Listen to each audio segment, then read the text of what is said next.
আসসালামু আলাইকুম ওয়া রাহমাতুল্লাহ। কেমন আছো তোমরা সবাই? আশা করি অনেক ভালো আছো। ওয়ালাইকুম আসসালাম সবাইকে জানাচ্ছি, সালাম দিচ্ছ এবং আদাব নমস্কার আমার অন্যান্য ধর্মাবলম্বী ভাইদের জন্য, বোনদের জন্য। প্রথমেই একটু বলবো আসলে আজকে একটু আমার জন্য একটু কঠিন একটা দিন। আমার একজন বন্ধু আজকে ইন্তেকাল করেছেন দুপুরবেলা। আমরা সবাই একটু দোয়া করব তার জন্য, তার রুহের মাগফিরাতের জন্য। আর আমরা সবাই সবার জন্য দোয়া করব। এরকম যারা আমাদেরকে ছেড়ে, দুনিয়া ছেড়ে চলে যাচ্ছে, তাদের সবার জন্য আমরা একটু দোয়া করব সবাই। কারণ একদিন আমাদেরকেও চলে যেতে হবে কোনো না কোনো উপায়ে। আর সবাই যখন সবার জন্য চিন্তা করব, এইটুক চিন্তা অনেক কিছু। হুম। সো বেসিকলি আজকে আমরা ক্লাসে যদি আমরা একটু ফেরত আসি, তাহলে আমরা হচ্ছে আজকে রাইট ফ্রম ভার্বস পড়বো ইনশাআল্লাহ। এবং রাইট ফ্রম ভার্বসের যত প্রকার খুঁটিনাটি আছে প্র্যাকটিসের মাধ্যমে, যেটা আমাদের একটু অভাব হয়েছে, এই প্র্যাকটিসটা আমরা আজকে সেরে নিব ইনশাআল্লাহ। তোমাদেরকে আমি প্রত্যেকটা রুলস যেগুলো আমি অলরেডি দেখাই দিছি, সেগুলো হচ্ছে আমি তোমাদেরকে হচ্ছে আজকে একদম দেখাই দিব যে বোর্ডে আসছে এবং কিভাবে বোর্ড পরীক্ষার প্রশ্নটা আমরা করতে পারি। এবং ইনশাল্লাহ তোমরা যদি সাথে থাকো, তাহলে কমপ্লিটিং সেন্টেন্সটাও আমি তোমাদেরকে দেখাবো ইনশাল্লাহ, যাতে করে তোমাদের ভিতরে একটু বুস্ট আপ হয়। তোমরা যেন আলটিমেটলি ফিল করতে পারো যে না, তুমি প্র্যাকটিস করতেছো। ঠিক আছে? সো আমার ভয়েসটা যদি একটু স্লো হয় আমাকে বলবা, আমি আরো একটু জোরে কথা বলবো ইনশাল্লাহ, যেন তোমরা শুনতে পারো। এবং আমাদের আজকের ক্লাসের মূল প্রতিপাদ্য বিষয় হচ্ছে, আমরা তো অনেক নিয়ম পড়ি, আমরা তো অনেক রুলস দেখি। আমরা একদম গ্রাউন্ড লেভেল থেকে শুরু করেছিলাম। সো গ্রাউন্ড লেভেল থেকে যখন শুরু করেছি, তখন আসলে যে ব্যাপারটা দাঁড়ায়, তখন প্র্যাকটিসটা খুব জরুরি হয়। যে আমি যে আলটিমেটলি একটা জিনিস শিখলাম, এই জিনিসটা এখন আমি কিভাবে চিন্তা করতে পারি এবং এটাকে আমি কিভাবে হ্যান্ডেল করব, আমি কিভাবে এটা এক্সামের পেপারে, মানে কোশ্চেন পেপারটা দেখে আমি খাতার ভিতরে লিখবো, এই জিনিসটা অত্যন্ত গুরুত্বপূর্ণ। সো আজকে মূলত আমাদের এই প্র্যাকটিস সেশনের মাধ্যমে আমরা চেষ্টা করব আমাদের কনফিডেন্সটাকে বুস্ট আপ করার। তার সাথে সাথে আমরা যে নিয়মগুলো শিখেছি সেইগুলো কিভাবে ব্যবহৃত হয় এবং আমাদের বোর্ড এক্সামে কিভাবে এগুলো আসে সেগুলো দেখার, এবং আলটিমেটলি আরো কিছু নতুন নিয়ম শেখার। তো তোমরা যদি মোটামুটি নিশ্চিত থাকো যে তোমরা রেডি আছো, তাহলে ইনশাল্লাহ আমরা ক্লাসটা শুরু করতে যাচ্ছি ইনশাল্লাহ। ঠিক আছে, ধন্যবাদ। ঠিক আছে, ওকে, ঠিক আছে, ধন্যবাদ। ওকে, তাহলে দেখো, এইটা হচ্ছে কুমিল্লা বোর্ড 2017। কুমিল্লা বোর্ড 2017 সালে এই কোশ্চেনটা আসছিল, রাইট ফর্ম অফ ভার্বস। তাহলে চলো আমরা এটাকে একটু চেষ্টা করি অ্যান্সার করার। রাইট ফর্ম অফ ভার্বস যখন তোমরা অ্যান্সার করতে যাবা, তোমাদের কাছে তো একটা খাতা থাকবে। লাইক ধরো আমার কাছে হচ্ছে বোর্ড আছে, ঠিক আছে? এই বোর্ডে আমি লিখি, তো বড় এইরকম তোমার কাছে খাতা থাকবে। এই খাতার ভিতরে তোমাকে কি লিখতে হবে, যে অ্যান্সার টু দ্য কোশ্চেন নং 4। তারপরে তুমি এ, বি, সি, ডি, ই, এফ, জি, এইচ এইভাবে করে আমরা অ্যান্সার গুলা লিখবো। এখন যেটা হয় যে আমরা যখন রাইট ফর্ম ভার্বসের এই যে শুরু করি বাক্যগুলো, তখন আমাদের ভিতর প্রথম যে জিনিসটা কাজ করে নর্মালি সবার, তোমার আমার সবার, সেটা হচ্ছে টেন্স। ঠিক আছে? তো এটা কি প্রেজেন্ট টেন্সের, এটা কি পাস্ট টেন্সের, এই লাইনটা কি ছিল? আচ্ছা ঠিক আছে, ও ওয়ার্ড মিনিংটা জানি কি, ভোকাবুলারিটা ওয়াইডলি, এই যে চিন্তাটা না। আমি আজকে একটা কথা বলবো, ভোকাবুলারি সবাই কিন্তু একদিনে ভালো করতে পারবা না। টেন্সও ধীরে ধীরে বুঝতে পারবা, আলটিমেটলি টেন্স বুঝে যাবে, আবার ভোকাবুলারিটাকে গ্র্যাজুয়ালি ডেভেলপ করতে হয়, গ্র্যাজুয়ালি বিল্ড আপ করতে হয়। সো এমন হতে পারে তুমি যখন কোশ্চেনটা পড়তেছো, তখন এমন কিছু ওয়ার্ড থাকতে পারে যে ওয়ার্ডগুলো তুমি চিনতেছো না। সেই ওয়ার্ডগুলো হতে পারে একটা নাউন, সেই ওয়ার্ডগুলো হতে পারে একটা অ্যাডজেক্টিভ, সেই ওয়ার্ডগুলো হতে পারে একটা অ্যাডভার্ব। কিন্তু তাতে আমার ভয় পাওয়ার কিছু নাই, কারণ আমার আলটিমেট গোল হচ্ছে রাইট ফর্ম অফ ভার্বস, মানে ভার্বগুলোর সঠিক ফর্ম বসানো। সো এইটাই বলবো যে যারা একটু ভোকাবুলারিতে প্রবলেম হয়, অনেকে আমাকে বলো, আমাকে জিজ্ঞেস করো বা অন্যদেরকেও জিজ্ঞেস করো, যাদেরকে তোমরা জিজ্ঞেস করে থাকো সচরাচর। সো আমি এরকম দেখেছি যে ভোকাবুলারি বুঝতেছি না, তাই রাইট ফর্ম ভার্বস অ্যান্সার দিতে পারতেছি না। সো চলো আজকে এই জিনিসটা আমরা আজকে একদম আমরা বুঝাই দিব যে ভোকাবুলারি একদম 100% না জানলেও right form verbs easily answer করা যায়। ইংলিশ ড্যাশ, তোমাদের মজার ব্যাপারটা হচ্ছে তোমাদের এসএসসি তে ছিল রাইট ফর্ম ভার্বস উপরে কিছু ক্লু দেওয়া, তোমাদের যদি মনে থাকে তোমাদের এসএসসি তে উপরে কিছু ক্লু দেওয়া ছিল, আর এইখানে এইচএসসি তে তোমাদের সাথে সাথে ক্লু দেওয়া থাকবে। এইটা একটু ইজি না আমাকে বলো তো? কারণ অলরেডি আমরা ভার্বের কিন্তু অনেকগুলা ফর্ম সম্পর্কে পড়েছি। সো ভার্বের যখন আমরা অনেকগুলা ফর্ম সম্পর্কে পড়েছি, তাহলে এইটা আমার কাছে মনে হয় পার্সোনালি সবচেয়ে ইজি মেথড। চলো আমরা একটু দেখি। ইংলিশ ড্যাশ, এখানে আমাকে একটা ক্লু দেওয়া আছে, B the most widely used international language. তাহলে একটু বুঝি যে ইংরেজি ভাষা, English the most widely used মানে ইংলিশ ভাষাকে বোঝাচ্ছে যে ইংলিশ ভাষা হচ্ছে এমন একটা ভাষা যেটা কিনা একটা ইন্টারন্যাশনাল ল্যাঙ্গুয়েজ হিসেবে এটা পুরো বিশ্বে কি প্রচুর ব্যবহৃত একটা ভাষা। এখন ধরো আমি জানি না ওয়াইডলি মানে কি, ওয়াইডলি মানে যে বিস্তৃত ভাবে, এটা আমি জানি না, আমি বুঝি না যে আসলে আলটিমেটলি মোস্ট দিয়ে এখানে কেন কি ব্যবহৃত করছে। তাহলে আমি কিভাবে বুঝবো? প্রশ্ন থাকে না, প্রশ্ন কি আসে যে আমি এটা কিভাবে বুঝবো যে English dash the most widely used international language. একটু চিন্তা করো, একটু চিন্তা করো তো, যে এই যে আলটিমেটলি সেন্টেন্সটা এটা একটু প্যাসিভ মুডে আছে না? English the most widely used, এই ইউজড মানে কি বলতো?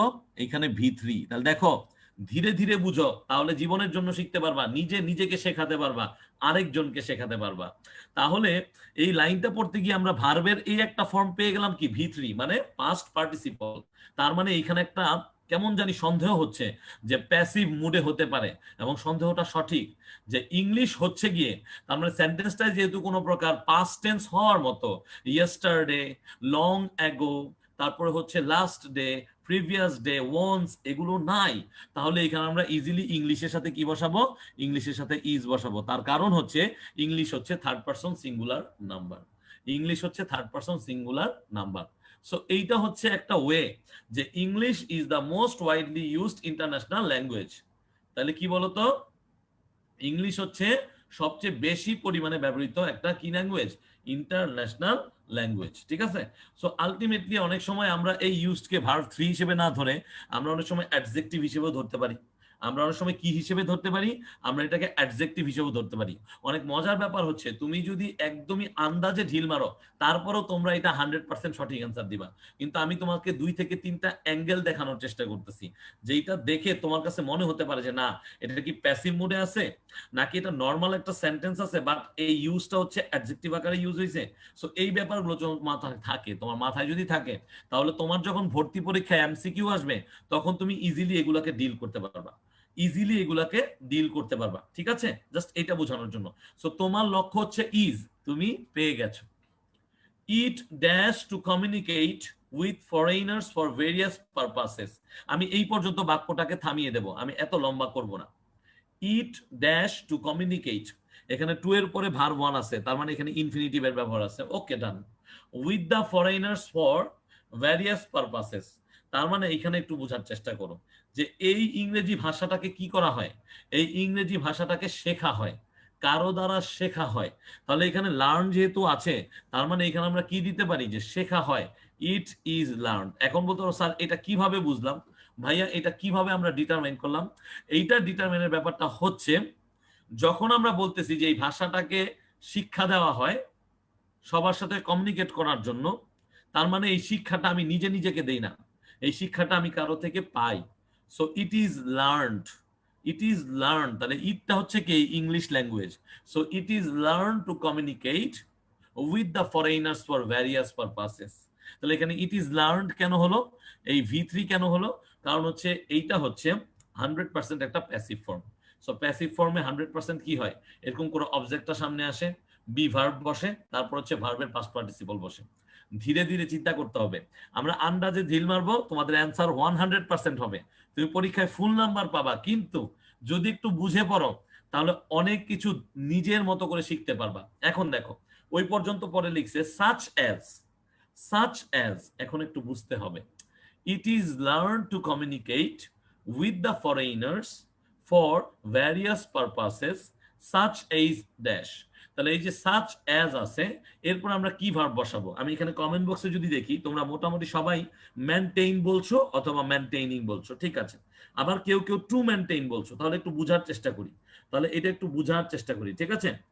ব্যাপারটা হচ্ছে, হ্যাঁ তুমি সঠিক দেখছো, Abdullah Al Mahmud, very good. Learn হবে না ভাইয়া, লার্ন হবে। লার্ন হচ্ছে সঠিক। লার্ন আমরা না দেই, আমরা টি দিব, টিটাই হচ্ছে সঠিক। আব্দুল্লাহ আল মাহমুদ, তোমার কথা 100% ঠিক। যদি সাবজেক্টটা ডিরেক্ট না পাই তাহলে ধরে নিব প্যাসিভ। Good, thank you. তাহলে সাচ এজ এর পরে আমরা মেনটেইনিং ইউজ করব। এখন প্রশ্ন আসে যে ভাইয়া কেন মেনটেইনিং? এটা কি আন্দাজে ঢিল মারলেন যে such as maintaining cooperation, coexistence, exchanging business information? কথাটা বোঝার চেষ্টা করো। এই মেনটেইনিং চিহ্ন হচ্ছে এই স্ট্রাকচার দেখে। এখন এই স্ট্রাকচারকে ডিটারমাইন করবা কিভাবে? কখনো যখন দেখছো যে এই সাচ এস দিয়ে কি ফর এক্সাম্পল বুঝাইছে, মানে আলটিমেটলি কি বুঝাইছে? বুঝাইছে হচ্ছে উদাহরণস্বরূপ। সো এইখানে যখন এন দিয়ে বাক্যের দুইটা অংশকে যুক্ত করা হয়েছে, ধরো এটা কম্পাউন্ড সেন্টেন্সের একটা অংশ মাত্র, তাহলে এইখানে যখন এক্সচেঞ্জিং আছে ভার্বের অবস্থা, তাহলে এইখানেও ভার্বের অবস্থা কি লিখতে হবে? মেনটেইনিং। এখন অনেকে আছে টু মেনটেইন লিখতে পারো, এইখান থেকে চিন্তা করে যে টু কমিউনিকেট, কিন্তু এরা কিন্তু এই পারপাস পর্যন্ত এসে শেষ হয়ে গেছে, পারপাস পর্যন্ত এদের কাজ শেষ। সাচেজের পরে এদের অংশটা নতুন ভাবে যুক্ত হয়েছে। সো আলটিমেটলি এর পরের অংশটা যেভাবে অ্যাড আছে সেইটার সাথে ধারণা করে অ্যান্সার দেওয়াটা বেশি যুক্ত। So such as to maintain দেওয়ার থেকে এই such as maintaining cooperation, coexistence and exchanging business information. এখন অনেকে এটার অ্যান্সার ইজিলি দিয়ে দিতে পারে, কারণ তখন আর এটা চিন্তা হয় না যেটা কোন পার্টস অফ স্পিচ, কারণ একটাই তো পার্টস অফ স্পিচ আমাদের কাজ হচ্ছে এখানে, সেই পার্টস অফ স্পিচের নাম হচ্ছে verb. There are also certain jobs. দেখো এই যে তোমরা যারা আমাকে জিজ্ঞেস করেছিলা যে এই যে ইন্ট্রোডাক্টরি দেয়ার, দেখো তোমাদের জন্য নিয়ম, এই যে দেয়ারের পরে আছে কেন আর? কারণ এই সার্টেইন জবস হচ্ছে একটা প্লুরাল। মনে পড়ে সূত্রটা? মনে পড়ে? তাহলে এই সার্টেইন জবস একটা প্লুরাল, তাই হচ্ছে এই প্রেজেন্ট টেন্সে এখানে আর বসছে, ইজ কিন্তু বসেনি। Okay, there are also certain jobs which dash. এখন এইটার অ্যান্সার কে দিবা? এইটার অ্যান্সার মোটামুটি সবাই দিতেছে হচ্ছে রিকোয়ার। তোমরা আলহামদুলিল্লাহ সঠিক আছো, ইউ গাইজ আর রাইট। কিন্তু কেন রিকোয়ার, এই জিনিসটা কি মনে আছে? চলো আমি তোমাদেরকে একটু মনে করাই দিই। এই হুইচ হচ্ছে একটা রিলেটিভ প্রোনাউন, আমি লিখলাম। এই রিলেটিভ প্রোনাউনের আগে যেই অ্যান্টিসিডেন্ট মানে নাউন গুলো থাকে, তো এই নাউন গুলোর উপর ভিত্তি করে আমি পড়িয়েছিলাম যে ভার্ব গুলা হয়, ভার্বের ফর্ম গুলা হয়। তাহলে আমাকে বলো, আমি একটু আগেই বলেছি যে হুইচের আগে যে একটা সাবজেক্ট আছে বা নাউন আছে, সেটা হচ্ছে কি সার্টেইন জবস। সার্টেইন জবস, তাই এই সার্টেইন জব যেহেতু আছে, এইখানে তুমি কিন্তু রিকোয়ার্স দিতে পারবা না। কি দিতে হবে? রিকোয়ার, কারণ এইটা তুমি কি করতেছো? কারণ এইটা তুমি কিন্তু আবার প্রেজেন্ট টেন্সে করতেছো। সো এইটা একটু ভালো করে মনে রাখতে হবে। তাহলে দেয়ার আর সার্টেইন জবস বা there are also certain jobs which require a good functional knowledge of English. বুঝে বুঝে লাইন লেখার চেষ্টা করতে হবে। এইরকম লেখা কিন্তু তোমাদের অ্যাসাইনমেন্টে, তারপরে হচ্ছে তোমাদের প্যারাগ্রাফে অথবা ইমেইলে লিখতে হতে পারে, অথবা ফার্স্ট পেপারের কোশ্চেনে, ফার্স্ট পেপারের হচ্ছে সামারিতে। সো এখন থেকে টেনশনটা মাথায় রাখতে হবে যে গ্রামাটিক্যালি কারেক্ট থাকার একটা পরিকল্পনা রেখে চলতে হবে। The jobs of a pilot, postman, a telephone operator, a tour guide, a mechanic, a receptionist of an international hotel, an executive of a multinational firm, etc. মাঝে মাঝে তোমার ধৈর্যের পরীক্ষা নিবে, মাঝে মাঝে এই রাইট ফর্ম ভার্বস গুলো তোমার ধৈর্যের পরীক্ষা নিবে। কিভাবে? এরকম বিশাল বিশাল বিশাল বিশাল উদাহরণ দিয়ে দিয়ে দিয়ে দিয়ে। কিন্তু তোমাকে একটা জিনিস মাথায় রাখতে হবে, তোমাকে একটা জিনিস মাথায় রাখতে হবে, এইখানে এত বড়টা সাবজেক্টের একটা অংশ, কিন্তু এটা পুরাটা সাবজেক্ট না, এটা হচ্ছে সাবজেক্ট প্লাস কমপ্লিমেন্ট। এটা হচ্ছে সাবজেক্ট প্লাস কমপ্লিমেন্ট। তাহলে এই অফ হচ্ছে একটা প্রিপোজিশন, এইটার আগে যা আছে এইটাই হচ্ছে সাবজেক্ট। এই জিনিসটা মাথায় ঢুকাইতে হবে, তাহলে কিন্তু আর টেনশন করার দরকার নেই। তাহলে দ্য জবস অফ, তার মানে এই দ্য জবস, আমি যদি এই অফের পরে বাকিটুক বাদও দিয়ে দেই তাও কিন্তু আমার রাইট ফর্ম ভার্বস হবে। দ্য জবস হচ্ছে প্লুরাল, তাহলে এখানে বি ভার্ব লিখতে বলছে না, এই পুরাটা প্রেজেন্ট টেন্সে আসতেছে না, তাহলে এখানে আর লিখে দিতে হবে। কি লিখে দিতে হবে? আর লিখে দিতে হবে। তাহলে the jobs are a few of them, কিন্তু the jobs of a pilot, postman, telephone operator, mechanic, এগুলো হচ্ছে তাদের মধ্যে কিছু। এগুলা হচ্ছে তাদের মধ্যে কিছু। তাহলে এই বাংলাটাও যদি আমি না জানি, আমি জাস্ট যদি বুঝি যে এটা হচ্ছে সাবজেক্ট, সাবজেক্টটা হচ্ছে প্লুরাল, আর এই প্লুরালের সাথে সবসময় প্লুরাল ফর্ম অফ ভার্ব বসে, আর এখানে ইন্ডিকেটর হিসেবে তোমাকে দেখানোর জন্য বি দেওয়া আছে। সো বি যেহেতু দেওয়া আছে, সেহেতু তুমি ধীরে সুস্থে চিন্তা করলে বুঝতে পারবা যে এখানে আর বসবে। বিসাইডস, এই বিসাইডস মানে কি? অনেক সময় এই বিসাইডস কানেক্টরটাকে ইউজ করা হয় এইভাবে যে এগুলোর সাথেও তো তুমি যখন তোমার রিটেন লেখো, ফ্রি হ্যান্ড রাইটিং লেখো, তখন কিন্তু এগুলো তুমি মাথায় রাখতে পারো যে বিসাইডস এটা আমরা ইউজ করতে পারি, যে আমি একটা ঘটনা বলেছি, আমি একটা এক্সাম্পল দিয়েছি, এবং তার সাথে করে তাকে যুক্ত করে আরেকটা এক্সাম্পল দিয়ে দিই।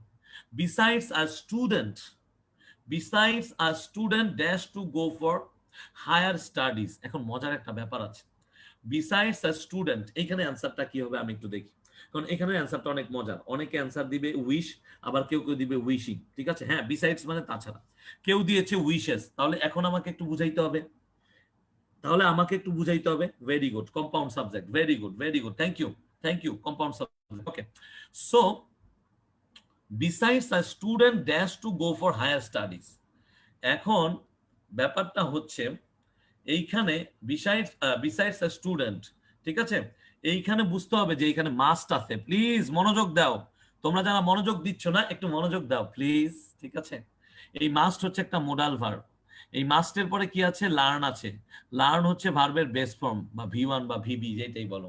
তাহলে তুমি যে এখানে উইশকে ভার্ব হিসেবে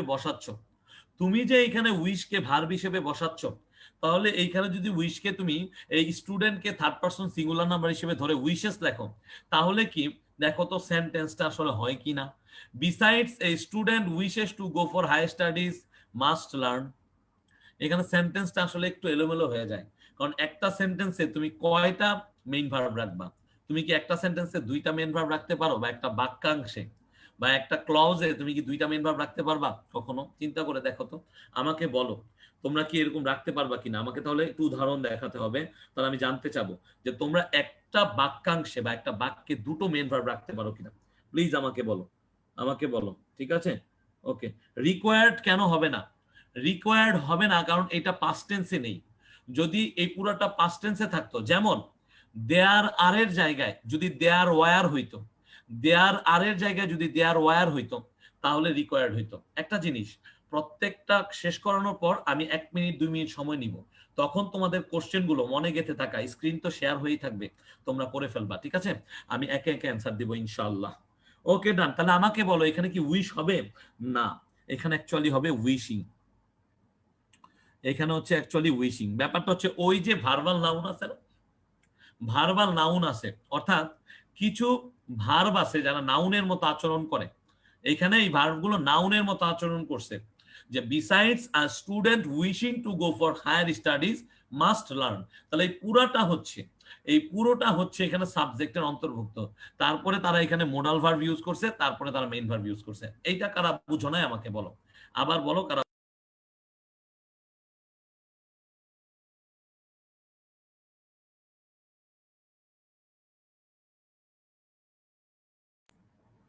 এইটা কারা বুঝো নাই আমাকে বলো। যা student wishing to go for higher studies, এইখানে কেন উইশেস আমরা বসালাম না? এইটা তো প্রেজেন্ট টেন্সে চলে আসতেছিল, চাইলে তো আমি এখানে উইশেসও লিখতে পারতাম। তাহলে ভাইয়া কেন উইশেস লিখলাম না? তার কারণ হচ্ছে যে আলটিমেটলি এখানে মাস্ট হচ্ছে আমার মোডাল ভার্ব, আর লার্ন হচ্ছে আমার কি ভার্ব? লার্ন হচ্ছে আমার মেইন ভার্ব। তাহলে আরেকটা মেইন ভার্ব এই বাক্যাংশে বাবা ইউজ করা যাবে না। সো আলটিমেটলি এখানে ভার্বাল নাউন ইউজ করতে হবে। Student wishing to go for higher studies must learn English because the books. এই যে দেখো, বিকজ দ্বারা এই সেন্টেন্সটাকে এই যে আলাদা করে দিচ্ছে। আমরা ক্লজ অথবা বাক্যাংশের ব্যাপারে পড়ি, এটা একটা দারুণ উদাহরণ। বিকজ, কারণ, the books on advanced education R mostly dash. তার মানে এইখানে তোমাকে একটু বুঝতে হবে, ওইখানেও দেখছিলা যে মোস্ট, এখানে এই মোস্টলিটা হচ্ছে অ্যাডভার্ব। তোমাদেরকে একটা নিয়ম শিখাই দিই আজকে আবারও। এই আর হচ্ছে আমার অক্সিলারি ভার্ব। তাহলে অক্সিলারি ভার্ব, অ্যাডভার্ব, তারপরে হবে মেইন ভার্ব। কি হবে? Main verb. কিন্তু এই অংশটুকু সাবজেক্টের যে ব্যাপারটা, the books on advanced education, এই পুরাটা হচ্ছে সাবজেক্ট এবং সাবজেক্টের কমপ্লিমেন্ট সহ। দ্য বুকস হচ্ছে এখানে সাবজেক্ট, দা এই যে বুকস, তাহলে the books on advance education R mostly written হবে, কারণ এগুলো লেখা হয়েছে, এগুলো লেখা না, লেখা হয়েছে। মোস্টলি রিটেন ইন ইংলিশ, দেখো এই যে ইনের পরে একটা কি বসেছে, নাউন বসেছে। সো প্রত্যেকটা সেন্টেন্সের একটা স্ট্রাকচার থাকে। আমরা কি করি জানো, আমরা হচ্ছে মুখস্থ করে লিখতে চাই অনেকে, আবার আমরা অনেকে একদম মনে করি আরে আমি সব পারি ভাই, আমার কিচ্ছু দেখার দরকার নাই, কোনো মতো পরীক্ষার হলে গিয়ে বুঝে বুঝে খালি অ্যান্সার লিখে দিয়ে আসবো।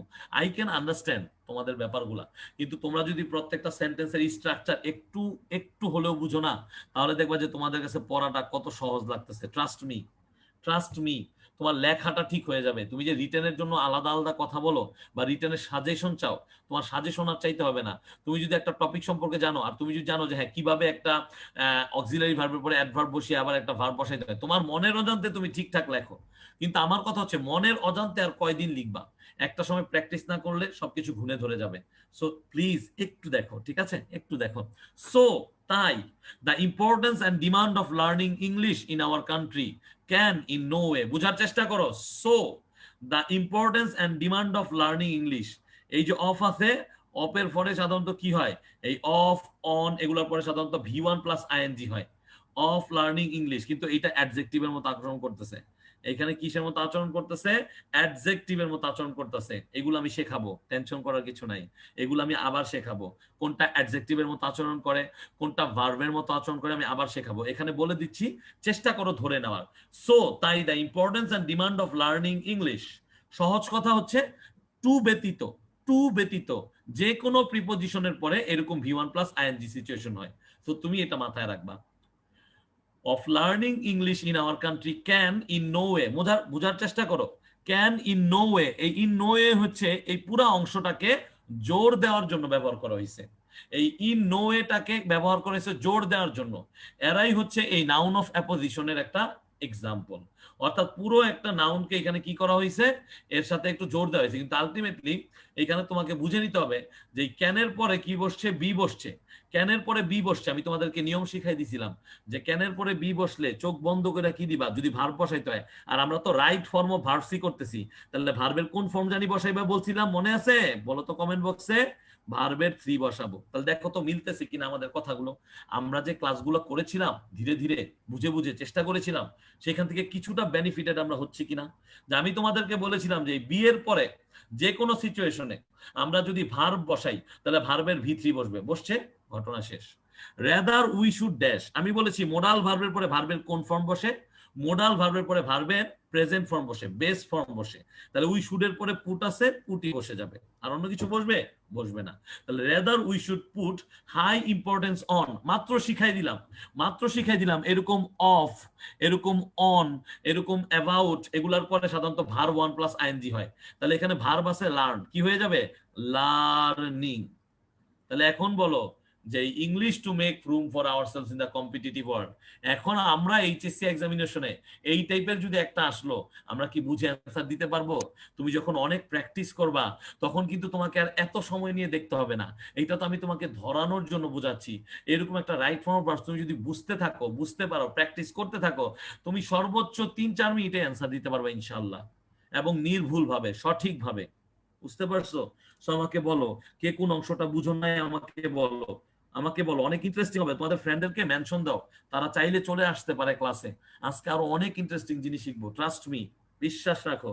ঠিক আছে? সো মনে পড়ছে নিয়মগুলা? ইজি লাগতেছে কিছুটা? আমাকে বলো। আলহামদুলিল্লাহ, ইনশাআল্লাহ, ইনশাআল্লাহ। আর কারো কোনো কোশ্চেন আছে কিনা আমাকে বলো, থাকলে বলো। এইভাবেই বোর্ড কোশ্চেন আসবে। ধরো যারা কুমিল্লার স্টুডেন্ট আসো, 2-3 বছর আগে এইভাবেই কোশ্চেনটা আসছিল, তোমার বড় ভাই বোনেরা এইভাবেই অ্যান্সার দিয়ে আসছে। ঠিক আছে?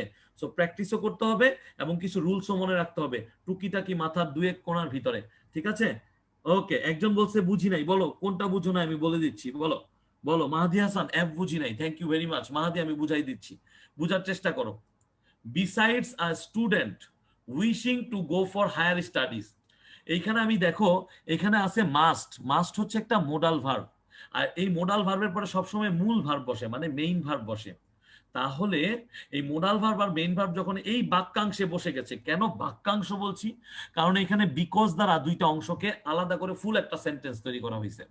তাহলে আমরা বলেছি একটা বাক্যাংশে দুইটা মেইন ভার্ব ইউজ হয় না ভাইয়া, একটা বাক্যাংশে দুইটা মেইন ভার্ব ইউজ হয় না, এটা কোনো বইয়ে লেখাও নাই, অর্থাৎ এরকম কোনো নিয়ম নাই। সো এখানে যদি তুমি এ স্টুডেন্টকে সাবজেক্ট হিসেবে ধরে এইটাকে যদি তুমি উইশেস লেখো তোমার মন মতো, সেটা হতে পারে, কিন্তু আলটিমেটলি এটা বাক্যের স্ট্রাকচারটাকে কি করে, বাক্যের স্ট্রাকচারটাকে রুলস অনুযায়ী এটা ফলো করা যায় না। সো এই student wishing to go for higher studies, এখানে টু গো দেখে ভাবার দরকার নাই যে ভাইয়া এখানে উইশেস মেইন ভার্ব তারপরে আবার টু প্লাস গো মানে ইনফিনিটিভ ইউজ হয়েছে না, আলটিমেটলি পুরাটাই হচ্ছে সাবজেক্টের অংশ, এবং এই সাবজেক্টের অংশ স্টাডিজ পর্যন্ত, এরপরে ভার্বের খেলা শুরু। সো সেইখানে যদি তুমি এইটার এই জিরান্ডিয়াল ফর্মটাকে ইউজ না করো, তাহলে অ্যাকচুয়ালি এই ভার্বের যে মূল ভার্বের যে ফর্মটা এটা ইউজ করলে এটা ভুল হবে। এটা কি হবে, এটা ভুল হবে, কারণ একটা বাক্যাংশে বা বাক্যে সাধারণত আমরা দুইটা মেইন ভার্ব দেখতে পাই না, এইটাই হচ্ছে এটার কারণ। সো আমাকে বলো ইনশাআল্লাহ রিটেনে কেন ভার্ব থ্রি হয়েছে? থ্যাংক ইউ, আমি তোমাদের অ্যান্সার নিচ্ছি, কোশ্চেন নিচ্ছি। রিটেনে ভার্ব থ্রি হওয়ার কারণটা কি আমি বলেছি, বাংলাটা বোঝার চেষ্টা করতে হবে, বাংলা না বুঝতে পারলে চিন্তা করতে হবে যে আলটিমেটলি সেন্টেন্সটা এইভাবে থাকলো কেন। The books on advanced education, the books on advanced education, এই পুরাটা হচ্ছে সাবজেক্টের অংশ কমপ্লিমেন্ট সহ, কমপ্লিমেন্ট সহ। তাহলে দ্য বুকস হচ্ছে এইখানে সাবজেক্ট, দ্য বুকস হচ্ছে প্লুরাল, দ্য বুকস হচ্ছে প্লুরাল, এরপরে বসে হচ্ছে আর, তারপর আছে মোস্টলি, আর মোস্টলি তার মানে হচ্ছে কি অক্সিলারি ভার্ব, তারপর হচ্ছে অ্যাডভার্ব। এখন আলটিমেটলি আলটিমেটলি এই বুকস গুলা কখনো লিখিত হয়েছে এরকম না, লেখা হয়েছে, কারণ এইটা কারো না কারো দ্বারা লেখা হয়েছে। তাহলে আমি একটু চিন্তা করি, the books on advanced education R mostly written in English, তার মানে কেউ না কেউ এই বুকস গুলোকে ইংলিশে লিখেছে। তাহলে আমরা এইটাকে কখনোই একটা অ্যাক্টিভ ভয়েস মানে একটা প্লেইন সেন্টেন্স হিসেবে ধরবো না, এটাকে আমরা অবশ্যই প্যাসিভ ভয়েস হিসেবে ধরবো, কারণ প্যাসিভ ভয়েসের মতো করে এখানে এটা উল্লেখ করা হয় না যে কার দ্বারা এটা লেখা হয়েছে। ওই একটু আগে একজন হচ্ছে কমেন্টে লিখেছিল যে সাধারণত ডিরেক্ট নাউন ইউজ না হইলে অনেক সময় এই ধরনের ক্ষেত্রে এই ধরনের যেই তোমার অবজেক্ট গুলা সাবজেক্টের ফর্মে বসে, ঠিক আছে, তখন আমাদের একটু চিন্তা ভাবনা আসে যে না এটা কি হইতে পারে, এটা হচ্ছে প্যাসিভ ভয়েস হতে পারে। আলটিমেটলি তুমি নিজে বসাও, আর মোস্টলি রাইটস ইন ইংলিশ, এটা কি সেন্টেন্স হবে? আর মোস্টলি রোট ইন ইংলিশ, এই রোড তো হবেই না, কারণ পুরাটা হচ্ছে প্রেজেন্ট টেন্সে আছে। সো আলটিমেটলি এখানে ভার্বের কোন ফর্মটা বসাইতে হবে, ভার্বের এখানে ভি3 বসাইতে হবে, তার মূল কারণ হচ্ছে এটা হচ্ছে প্যাসিভ ভয়েস। আমি যখন গতকালকে পড়াইছিলাম তখন বলছিলাম যে প্রচুর পরিমাণে প্যাসিভ ভয়েস আসবে। সো তোমরা যদি একটু মনোযোগ দাও তাহলে আলহামদুলিল্লাহ অনেক কিছু শিখতে পারবো। ওকে ডান, আর কারো কোনো কোশ্চেন আছে? না থাকলে আমি পরেরটা চলে যাচ্ছি। ওকে, বি নাম্বারটা আব্দুল, বি নাম্বারটা, ওকে ডান, বি নাম্বারটা বুঝাচ্ছি। It dash to communicate with the foreigners for various purposes, বোঝার চেষ্টা করো, এইখানেও দুইটা অংশ আছে, এই সাচেস দিয়ে মূলত ফর এক্সাম্পল বোঝায়। সো এইটাকে শেখা হয়, এইটাকে শেখা হয়, তার মানে বোঝার চেষ্টা করো, it is learn to communicate, মানে people learn it to communicate with foreigners for various purposes. আমি কি বললাম? People learn it to communicate with the foreigners for various purposes, তাহলে এইটা আমরা অ্যাক্টিভ ভয়েস, এই জন্য সেখানে লার্ন হয়েছে। কিন্তু এইটার প্যাসিভ ভয়েস কি হবে? ইট is learn to communicate with the foreigners for various purposes. That's why আমরা যখন প্যাসিভ ভয়েসের মুডে কোনো কিছু লিখি অলওয়েজ ভার্ব থ্রি ইউজ করতে হয়, অলওয়েজ পাস্ট পার্টিসিপল ইউজ করতে হয়। That is it, thank you very much. Okay done, okay done. ভাইয়া অ্যাডভার্বের পর কি শুধুমাত্র ভি3 হয়? না, এরকম কোনো নিয়ম নাই। নিয়মটা হচ্ছে খুবই ইজি, খুবই সহজ, যে একটা অক্সিলারি ভার্ব, যে হচ্ছে একটা অক্সিলারি ভার্ব, এরপরে বসে হচ্ছে অ্যাডভার্ব, তারপরে বসে হচ্ছে কি মেইন ভার্ব। এইটা হচ্ছে একটা সুন্দর স্থিতিশীল একটা নিয়ম। সো এটা একটু মাথায় রাখবা, ঠিক আছে, এটা একটু মাথায় রাখবা। সো ইনশাআল্লাহ আর কারো কোনো সমস্যা আছে কিনা আমাকে বলো। ওকে ডান। সি মেনটেইনিং কেন বললাম হচ্ছে এই যে এন্ড আছে, এন্ড এর পরে ভার্বের ফর্মটা কি আছে? ভি1 প্লাস আইএনজি না? তাহলে সাচেস তো কি উদাহরণস্বরূপ, তাহলে উদাহরণস্বরূপ এক্সচেঞ্জিং বিজনেস যদি বলতে পারি তাহলে আমরা মেনটেইনিং কোঅপারেশনও বলবো। মেনটেইনস কোঅপারেশন বললে এটা উদাহরণের ফ্লোটা থাকবে না, এটার উদাহরণের ফ্লোটা থাকবে না। সো ভার্বের কতগুলো ফর্ম আছে, ভার্ব শুধুমাত্র যে ভার্ব হিসেবেই ব্যবহৃত সবসময় তা না, ভার্বগুলো মাঝে মাঝে কি হিসেবে ব্যবহৃত হতে পারে, মাঝে মাঝে অ্যাডজেক্টিভ হিসেবে ব্যবহৃত হতে পারে, আবার কি হিসেবে ব্যবহৃত হতে পারে বলো, আবার ব্যবহৃত হতে পারে আলটিমেটলি ভার্বাল নাউন হিসেবে। সো এটা আমরা নেক্সট ক্লাসে পড়বো, যেটা হচ্ছে আমাদের অনেক কাজে লাগবে কমপ্লিটিং সেন্টেন্সও, ঠিক আছে। সো জিনিসটাকে একটু বুঝতে হবে, জিনিসটাকে আমাদের কি করতে হবে, একটু বুঝতে হবে, ঠিক আছে। আর বাকিগুলো তো বলেই দিলাম, আশা করি এটা বুঝতে পারবা ইনশাল্লাহ। তাহলে চলো পরেরটায় যাই, পরেরটায় গেলে তোমরা আরো স্পেশালি নিজেদেরকে ঝালাই করে নিতে পারবা। খেয়াল করো, ইফ দিয়ে বাক্যটা শুরু হয়েছে, আর আমরা কিন্তু এতদিন কি পড়তেছিলাম, আমরা এতদিন কন্ডিশনাল পড়তেছিলাম। তাহলে কন্ডিশনাল পড়লে ইফ কথাটা আসবে, এটা আমরা সবাই জানি। সো দেখো ইফ চলে আসছে, ঠিক আছে, ইফ চলে আসছে। যে বলছিলা সে বুঝতে পারছো তো, কমেন্ট বক্সে লিখলা তো, আবার তাই বললাম এইটাকে অ্যাডজেক্টিভ হিসেবে ধরা হয়েছে এখানে। এই মেইনটেইনিংটা হচ্ছে ভার্বের একটা অ্যাডজেক্টিভ রূপ, যেটাকে আমরা বলি সচরাচর প্রেজেন্ট পার্টিসিপল, সেটাকে আমরা বলি প্রেজেন্ট পার্টিসিপল। সো এইসব কিছু জিনিস আছে, অটো বটের মতো তোমার অ্যান্সার সঠিক হয়ে যাওয়া উচিত, ঠিক আছে, কারণ এগুলো করতে করতে মানুষ মোটামুটি শিওর হয়ে যায়। তাহলে ইফ দিয়ে কোনো বাক্য শুরু হওয়ার পর আমরা জানি কি দেখি, ইফ এর পরের অংশ কি প্রেজেন্ট ইনডিফিনিট আছে নাকি পাস্ট ইনডিফিনিট আছে। তো চলো দেখি, if all the children of Bangladesh, এই all the children of Bangladesh কি প্লুরাল, এইটা হচ্ছে প্লুরাল। তাহলে if all the children of Bangladesh go হবে, কি হবে, গো। আমরা এখানে ওয়েন্ট দিব না, দিলে আমাদের কি হবে, আননেসেসারিলি আমরা এই সেন্টেন্সটাকে পাস্ট টেন্সের ড্র্যাগ করব। মনে রাখবা, যদি এইরকম সেন্টেন্স আসে, যদি ইফ দিয়ে আনলেস দিয়ে রাইট ফর্ম অফ ভার্বস আসে, তাহলে চেষ্টা করবা তাদেরকে প্রেজেন্ট টেন্সেই রাখার জন্য, তার মানে ফার্স্ট কন্ডিশন অনুসারে কাজ করার জন্য। এটাই আমাদের জন্য better. If all the children of Bangladesh go to, তাহলে এই যে আমার V1, দ্য কান্ট্রি, তাহলে দ্য কান্ট্রির পরে কি বসবে, শিখাই দিয়েছিলাম উইল অথবা শেল, শেল তো বসে না, তাহলে কি বলবে, উইল, উইলের পরে যে ভার্ব ফর্ম আসে ভার্ব, শেষ, দেখছো। তাহলে if all the children of Bangladesh go to school, বাংলাদেশের সব চিলড্রেন মানে সব শিশুরা যদি স্কুলে যাওয়া শুরু করে, the country will get rid of, will get rid of, gate rid of মানে হচ্ছে কি মুক্তি পাওয়া, গেট রিড অফ মানে হচ্ছে কি কোনো কিছু থেকে মুক্তি পাওয়া। এটা মনে রাখবা, এটা তোমাদের সেন্টেন্সে অনেক জায়গায় ইউজ করতে হয়, কোনো কিছু থেকে মুক্তি পাওয়া। So to get rid of the curse of illiteracy, অর্থাৎ অভিশপ্ততার যে একটা কি থাকে, এই যে মানে আলটিমেটলি আমরা যে অশিক্ষিত হই বা আমাদের যে অশিক্ষিতের হারটা, এই অশিক্ষিতদের ভিতরে এটা একটা যেন মানে অভিশপ্ততার স্বরূপ। অর্থাৎ আলটিমেটলি যদি সব শিক্ষার্থীরা বাংলাদেশের স্কুলে যায়, তাহলে কিন্তু তারা কি করবে, তারা হচ্ছে শিক্ষিত হবে, আর তাতে করে অশিক্ষিতের যে একটা ব্যাপার থাকে ওইখান থেকে আমরা মুক্ত হব।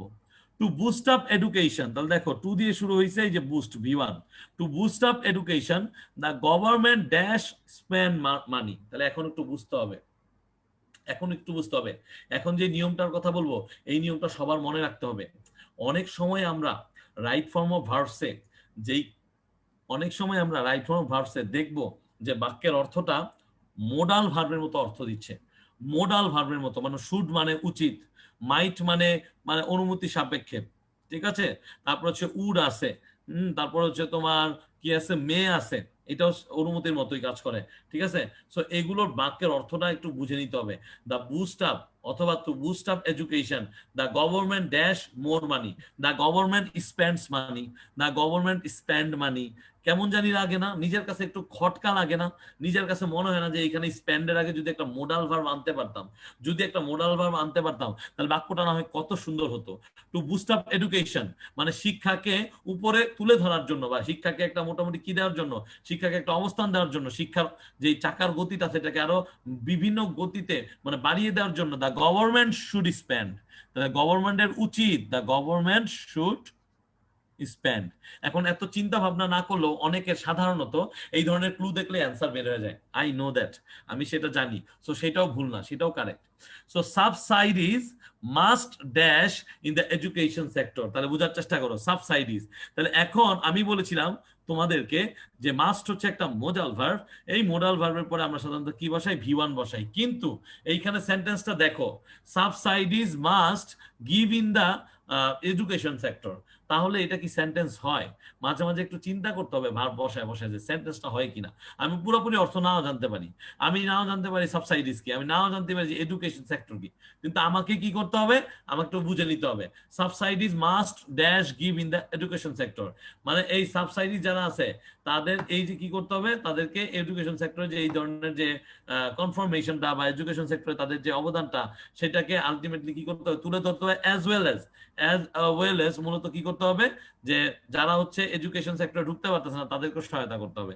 So subsidies must be given, এইখানে যারা বি গিভেন দিবা না তাদের অঙ্ক ভুল, তাদের রাইট ফ্রম ভার্ব ভুল। কেন? তার কারণ হচ্ছে, খেয়াল করো, এইখানে যখন আমরা বলতেছি যে subsidies must be given in the education sector, মানে কি আলটিমেটলি এইখানে আমরা বুঝাচ্ছি যে কেউ তাকে দিবে। এখানে আমি সরাসরি কিন্তু সাবসাইডিজ দিচ্ছি না, এখানে সাবসাইডিজকে দেওয়া হচ্ছে। যখনই এই দেওয়া হচ্ছে, কেউ তাকে দিবে, এই ধরনের জিনিস থাকে, তখন বুঝতে হবে কি বসবে, তখন হচ্ছে এইখানে 100%, 100% এখানে এই প্যাসিভ ফর্ম বসবে। আর প্যাসিভ ফর্ম হইতে হইলে আমি তোমাদেরকে শিখিয়েছিলাম যে he can solve the math, বুঝার চেষ্টা করো বাবারা, he can solve the math. তাহলে আমরা কি বলেছিলাম, দ্য ম্যাথ ক্যান, কিন্তু ক্যানের পরে একটা এক্সট্রা বি আনছিলাম, the math can be solved by him. এই হচ্ছে ব্যাপারটা আর কি। তাহলে the subsidies must be given in the education centre, তার মানে হচ্ছে authorities authorities must give subsidies in the education sector. আমি লিখে দিই তাহলে বুঝবা। অথরিটিজ হচ্ছে এখানে উজ্জ থাকা সাবজেক্ট, এখানে উজ্জ থাকা সাবজেক্ট। অথরিটিজ শুড, অথরিটিজ কি বলবো আমরা, শুড না, সরি মাস্ট আছে। Authorities must give in the education sector, okay. Authorities must give subsidies in the education sector. এখন বলো কারা কারা বুঝতে পারছো যে আলটিমেটলি কিভাবে সেন্টেন্সটা আসছে, আলটিমেটলি কিভাবে সেন্টেন্সটা আসছে আমাকে বলো, বুঝতে পারছো? যে এই যে ভর্তুকিগুলো দিতে হচ্ছে, এই যে এক্সট্রা জিনিস এনফোর্স করতে হচ্ছে, মানুষদেরকে ইনভলভ করতে হচ্ছে, এই ভর্তুকি ইনভলভমেন্ট সবকিছু সবকিছু হচ্ছে কি হচ্ছে মূলত এই আর্জেন্টিনা, মানে আলটিমেটলি যেটা হয় যে এডুকেশন সেক্টর যেটা আছে সেইখানে আমরা ইউজ করি। তাহলে দেখো একটু বোঝার চেষ্টা করো যে টিচার্স আমার যখন বলতেছে সরি,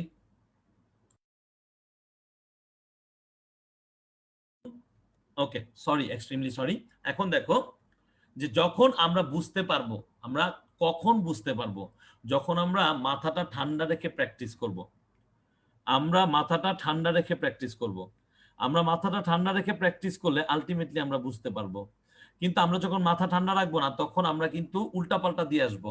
তখন তুমি আমাকে বলবা ভাই আপনি তো রুলস শিখাইছেন যে মোডাল ভার্বের পরে ভার্ব ওয়ান দিতে হয়, আমি তো দিয়ে আসছি সাবসাইডিজ মাস্ট গিভ। আচ্ছা সাবসাইডিজ মানে ভর্তুকি বাবা, মানে কোনো কিছু এক্সট্রা দেওয়া, যেটা প্রথম থেকে বলতেছি যে যেটা দেওয়ার দরকার নেই তার চেয়েও বেশি দেওয়া, সেটা হচ্ছে সাবসাইডিজ, ঠিক আছে? So subsidies must be given in the education sector. Education sector তোমাকে ভর্তুকি দিতে হবে, কারা দিবে? এই যে এরা দিবে। Authorities must give subsidies in the education sector. তাহলে আমি তোমাকে ভুল পড়াই নাই, মাস্টের পরে এখানে ভি1 বসছে, মাস্টের পরে এখানে ভি1 বসে, কিন্তু এই সাবসাইডিজকে যখন আমরা এই অবজেক্টকে সাবজেক্ট বানায় বাক্য লিখবো তখন এটা এরকম হয়েছে। আশা করি তোমরা একটু হলেও বুঝতে পারছো। তাহলে teachers dash to dash for good teaching, তাহলে teachers dash to dash for good teaching. তাহলে এখন বুঝতে হবে যে টিচার্সদের কি দরকার, টিচার্সদের কি দরকার, টিচার্সদের ট্রেনিং দরকার। তার মানে টিচার্স নিড টু, এইখানে ডিরেক্ট ভার্ব হবে, এইখানে আর কোনো প্যাসিভ মুড নাই। Teachers need to train. আমি বলেছিলাম টু হচ্ছে একটা এমন প্রিপোজিশন যার পরে ভার্বের ওয়ান বসে, তাহলে এখানে ট্রেনের ক্ষেত্রে প্রশিক্ষণ, এই ট্রেন ভার্ব ওয়ানই বসবে। So teachers need to train for good teaching.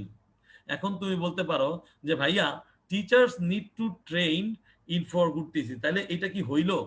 হইল না। তাহলে দেখছো আলটিমেটলি তুমি যদি এখানে ট্রেন দাও তাহলে এটা জীবনও অ্যান্সার হবে না। তাহলে হায় হা মিলাইলে হবে না, আর শুধুমাত্র নিয়ম একটা পড়লেই হবে না। টিচার্সরা নিজেরা নিজেদেরকে ট্রেন করতে পারবে না, টিচার্সদেরকে ট্রেন করাইতে হবে। সো এখানে অ্যান্সার কি হবে? Be train. যারা দিছো তাদেরকে স্যালিউট, কারণ তোমরা বুঝতে পারছো যে এখানে কি দিতে হবে, এইখানে বি ট্রেন দিতে হবে। আমি কোশ্চেনে আসতেছি বাবা, আমি তো বলেছি শেষ হইলে আমি কোশ্চেনে আসবো, তখন আমি এটা নিয়ে আবার আলোচনা করবো, কোনো সমস্যা নেই। তাহলে এইভাবে করে চিন্তা করতে হবে। তুমি যদি চিন্তা করো ভাই আপনি তো একটা শিখাই দিচ্ছেন, আমার স্যার আরেকটা শিখিয়েছে একই জিনিস, আবার আমি বই দেখেও পড়েছি, আমি ভালো পারি, কিন্তু কেন জানি আমাকে নাম্বার দিল না, এই সব কারণে। কারণ তুমি হচ্ছে চিন্তা প্রসারটা কমাই দিছো। তুমি শুধু রোবটের মতো মনে করছো টু এর পরে ইনফিনিটিভ হয় V1 বসাই, আমি বলছি জি স্যার জি স্যার। না ভাই, একটু বুঝো, একটু বুঝো যে টিচার্সদেরকে ট্রেনিং করাইতে হবে, টিচার্সরা নিজে নিজে ট্রেন্ড হতে পারবে না। The poor students, the poor students, এখানে হচ্ছে আমার subject, the poor students can. এখন তুমি বলতে পারো যে আলটিমেটলি ভাইয়া এইখানে ব্রিং দেওয়া যায় না। এখন দেখো বাক্যটা কিভাবে, মনোযোগ দিয়ে শোনো। The poor students can bring under food for education program, কথাটা বুঝছো? এই ক্যানের পরে যদি নর্মাল নিয়ম অনুসারে ব্রিং দেই, তাহলে এই বাক্যটার অর্থ কেমন দাঁড়াবে জানো? যে গরিব স্টুডেন্টরা নিয়ে আসতে পারে ফুড ফর এডুকেশন প্রোগ্রাম। গরিব স্টুডেন্টরা কি ফুড ফর এডুকেশন প্রোগ্রাম নিয়ে আসবে? নাকি গরিব যারা আছে, যারা অবহেলিত স্টুডেন্টস, তাদেরকে ফুড ফর প্রোগ্রামের মাধ্যমে বা ফুড ফর এডুকেশনের মাধ্যমে মূলত শিক্ষায় ফেরত আনা হবে? বলতো প্রথম বাক্যটা সঠিক নাকি দ্বিতীয় বাক্যটা? নিঃসন্দেহে দ্বিতীয় বাক্যটা। অর্থাৎ যারা অবহেলিত শিশু, গরিব শিশু, তাদেরকে কি করা হয়? তাদেরকে এই ফুড ফর এডুকেশন প্রোগ্রামের আন্ডারে নেওয়া হয়। অর্থাৎ তাদেরকে বলা হয় তুমি শিক্ষা নিতে আসো, আমি তোমাদেরকে খাবার দিব। তাহলে ক্যান বি ব্রট হবে, ক্যান বি ব্রট হবে। আর বি এর পরে সবসময় কি হয়? পাস্ট পারফেক্ট হয়। তাহলে অ্যান্সার কি হবে? Can be ব্রট। কি অ্যান্সার হবে? Can be ব্রট। কারণ ব্রিং এর তিনটা ফর্ম আছে, ব্রিং, ব্রট, ব্রট। এই তিনটা ফর্ম অনুসারে এই ব্রিংটা বসে। তাহলে বুঝো বুঝো বুঝো, বুঝার একটু মানে চেষ্টা করো, ঠিক আছে?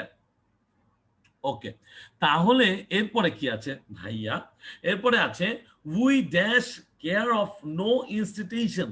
তার মানে we dash care that no institution dash down due to political clashes. আমরা চাই না বা এটা উচিত না যে কখনোই কোনো একটা পলিটিক্যাল ইস্যুর কারণে একটা বড় বড় প্রতিষ্ঠান বা একটা বড় প্রতিষ্ঠান ভেঙে যায়। তাহলে we should take care that, আমাদের এই টেক কেয়ার করা উচিত। যে তাহলে এখানেও কিন্তু একটা এক্সট্রা মোডাল ভার্ব আমরা নিয়ে আসছি, আর এটা মাথায় রাখতে হবে। এই এক্সট্রা মোডাল ভার্বটা আমাদের আমরা ইউজ করতে পারি। তাহলে তোমাদেরকে আজকেই প্রথমে বলে দিছি যে এক্সট্রা মোডাল ভার্ব ইউজ করলে ভয় পাওয়ার কিছু নাই, বিচলিত হওয়ার কিছু নাই, সব জায়গায় তুমি নাম্বার পাবা, সব জায়গায় তুমি নাম্বার পাবা। তাহলে উই শুড টেক কেয়ার, আমরা কি বলবো? We should take care. এখন একটু মজার ব্যাপার চেষ্টা করো, এখানে দ্যাট আছে, এখানে দ্যাট আছে, আর দ্যাট থাকার কারণে পরে যেই ঘটনাটা ঘটছে সম্পূর্ণ আলাদা। যে no institution dash down due to political clashes, তাহলে no institution is close down. এই প্রতিষ্ঠানগুলো নিজেরা নিজে বন্ধ হতে পারে না, তাদেরকে বন্ধ করা হয়। So no institution is close down, যেহেতু এটা আমরা পাস্ট টেন্সে না করে প্রেজেন্ট টেন্সে করতেছি, তাই এখানে নো ইনস্টিটিউশন যেটা হচ্ছে আমার আলটিমেটলি সাবজেক্ট, এইটার ক্ষেত্রে কি হবে? Is close down. কেন ক্লোজ হলো? কারণ এটা হচ্ছে V3। আর V3 ব্যাপারটা কি? এটা হচ্ছে এরকম ভাবে সাধারণত প্যাসিভ ভয়েসে বসে। ডিউ টু, দেখছো এই ডিউ টু হচ্ছে একটা গুরুত্বপূর্ণ জিনিস। তোমরা যে অ্যাসাইনমেন্টটা লিখবা সেই অ্যাসাইনমেন্টটা অনেকে হয়তো ডিউ টু ইউজ করবা। সো ডিউ টু হচ্ছে অত্যন্ত সুন্দর একটা মানে এই যে গ্রামাটিক্যাল ইউজের ভিতরে পড়ে যায় আর কি। তাহলে we should take care that no institution is close down due to political clashes, all concern dash conscious about it. All concern, all concern মানে কি? যাবতীয় যারা এটা নিয়ে দায়িত্বরত আছো, যাবতীয় যারা এটা নিয়ে দায়িত্বরত আছো, তাদের কি করতে হবে? তাদেরকে অবশ্যই এই ব্যাপারে সচেতন হতে হবে। তাহলে অ্যান্সার কি হবে? All concerned should be conscious about it. অর্থাৎ সবাই অবশ্যই কি করতে হবে? সবাইকে অবশ্যই এই ব্যাপারে সচেতন থাকতে হবে। তাহলে কি দেখতে হবে? শুড বি কনসার্ন, তাই না? ওকে, তাহলে শুড বি, ওকে ডান। তাহলে we we should take care that no institution is closed, all concern dash be conscious about that, all concerned should be conscious about that. এখানে B ভার্বকে আমরা কি হিসেবে use করলাম? একটা এক্সট্রা মোডাল ভার্ব এনে। এখন বলো, এখন বলো কার কতগুলো কোশ্চেন? সবগুলো কোশ্চেনের অ্যান্সার দেওয়ার জন্য আমি আসছি। কার কতগুলো কোশ্চেন আমাকে বলো, ইনশাআল্লাহ অ্যান্সার দিব। বলো should be, very good, should be. Okay, can close down, হ্যাঁ আমি আবারও বুঝাচ্ছি, আমি আবারও বুঝাচ্ছি, বুঝার চেষ্টা করো একটু প্লিজ, বোঝার চেষ্টা করো।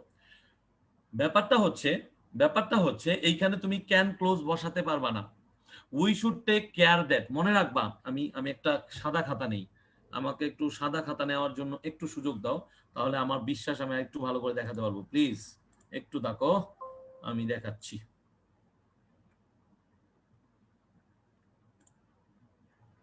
ওকে ওকে, ঠিক আছে। তাহলে আমি তোমাদের জন্য একটু স্লাইড নেই, স্লাইড নেই, একটু স্লাইড নেই, একটু স্লাইড নিলাম। চলো আমরা চলে যাই, ঠিক আছে। ভ্রুম ভ্রুম ভ্রুম, দাঁড়াও চলে আসতেছি। ওকে, নাও ওই যে কোশ্চেনটা করছে তাকে একটু বুঝাই নেই, হ্যাঁ। তারপর হচ্ছে আমি তোমাদের বাকিদের কোশ্চেন আসতেছি, প্লিজ হতাশ হও না, কোশ্চেন করো ধীরে ধীরে। আমি কোশ্চেন অ্যান্সার দিচ্ছি ইনশাআল্লাহ। We should take care that, দেখো আমি একটু লিখি, হ্যাঁ আমি একটু লিখি, এখানে একটু লিখি যে we should take care that. তাহলে we should take care that, এই দ্যাটটা কিন্তু বাক্যটাকে কি করেছে, বাক্যাংশে পরিণত করেছে, কারণ দ্যাটের পরে আরো একটা বাক্যাংশ যুক্ত হবে।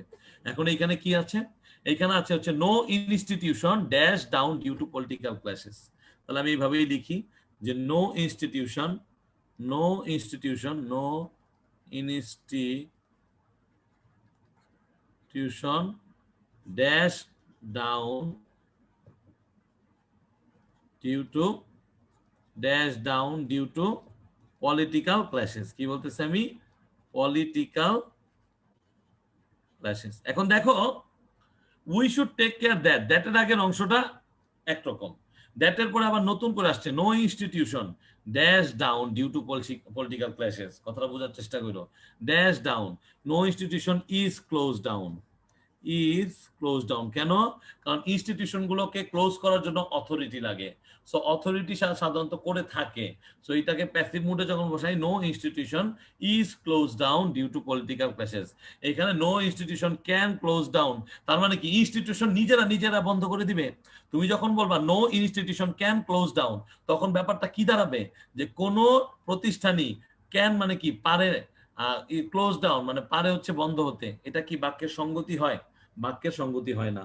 তাহলে এখন বলো, হ্যাঁ কমেন্ট পড়তেছি বাবা, কমেন্ট পড়তেছি, এখন তোমারটা বলবো, তুমি বলো, তুমি বলো, তুমি বলো, আমি তোমারটা অ্যান্সার দিতেছি। এ আর বি বুঝিনি, এখনই বুঝাই দিতেছি। আর কে, আর কে হ্যাড গোট হইতে পারতেছো কিনা, ঠিক আছে, ওকে ঠিক আছে, ডান ঠিক আছে, ওকে ডান, ওকে ওকে ঠিক আছে, খেয়াল করো, ওকে ওকে ওকে ওকে ওকে ঠিক আছে, ওকে ঠিক আছে, ওকে ডান। ওকে, তাহলে একজন বলছে এ আর বি কেন হইলো, ভাইয়া আমি তো তোমাদেরকে বলেছি যে তোমরা যখন বাক্যে কন্ডিশনাল সেন্টেন্স পাবা তখন তোমরা বিভিন্নভাবে চিন্তা করবা। আমি কিন্তু গত ক্লাসে এটা দেখাইছি।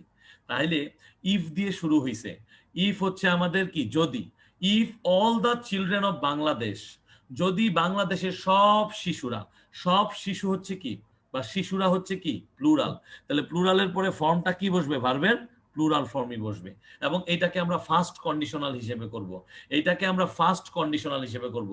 সো আমরা ফার্স্ট কন্ডিশনাল করলে এনাফ, আমাদেরকে আর সেকেন্ড কন্ডিশনাল থার্ড কন্ডিশনাল ভাবার কোনো দরকার নেই। কারণ আমি তোমাদেরকে প্রথম দিন বলেছিলাম যখন রাইট ফর্ম অফ ভার্বস করতে হবে, যখন রাইট ফর্ম অফ ভার্বস করতে হবে তখন কি করতে হবে, তখন একটা ভার্ব দিয়েই চেষ্টা করতে হবে উত্তর দেওয়ার।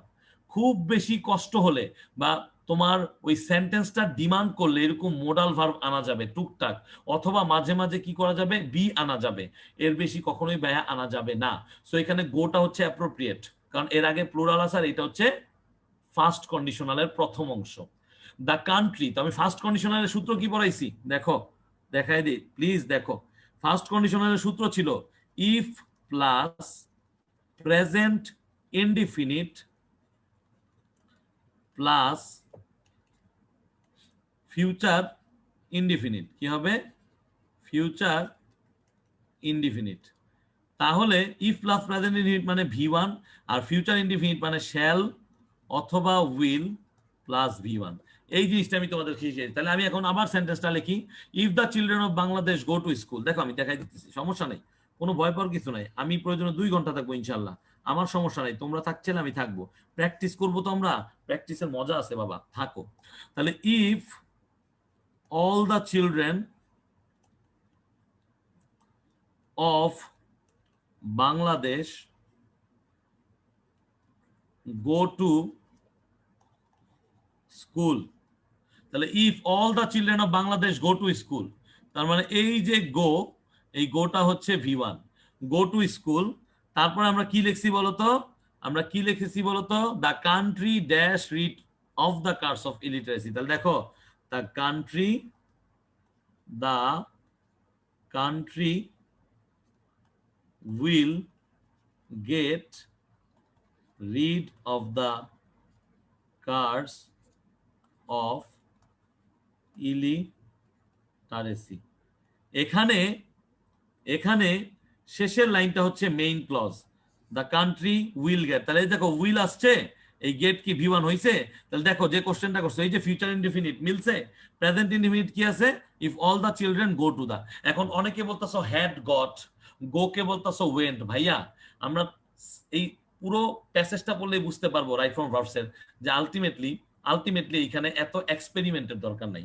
সো যা আছে সেটুকু বুঝতে পারলে আলহামদুলিল্লাহ, এক্সপেরিমেন্ট করতে না যাই, ঠিক আছে? ওকে, very good.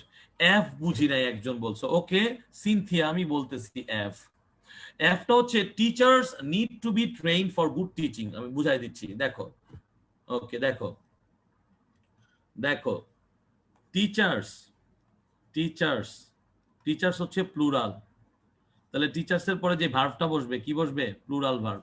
Teachers need two, এখন এই টুটা ছিল কি সেন্টেন্সে এরকম কি হিসেবে, আলটিমেটলি মানে ইনফিনিটিভের একটা ইউজ হিসেবে, তোমরা যেটা মনে করো বা আমি যেটা তোমাদেরকে বলেছি। তাহলে টিচার্সের পরে তুমি নিড বসাইছো, পারফেক্ট, কারণ প্লুরাল সাবজেক্টের সাথে প্লুরাল ভার্ব বসে, প্লুরাল সাবজেক্টের সাথে প্লুরাল ভার্ব বসে, ঠিক আছে। এখন নিড টু, এখন তোমরা বলতেছো যে ভাইয়া এখানে ট্রেন কেন হচ্ছে না?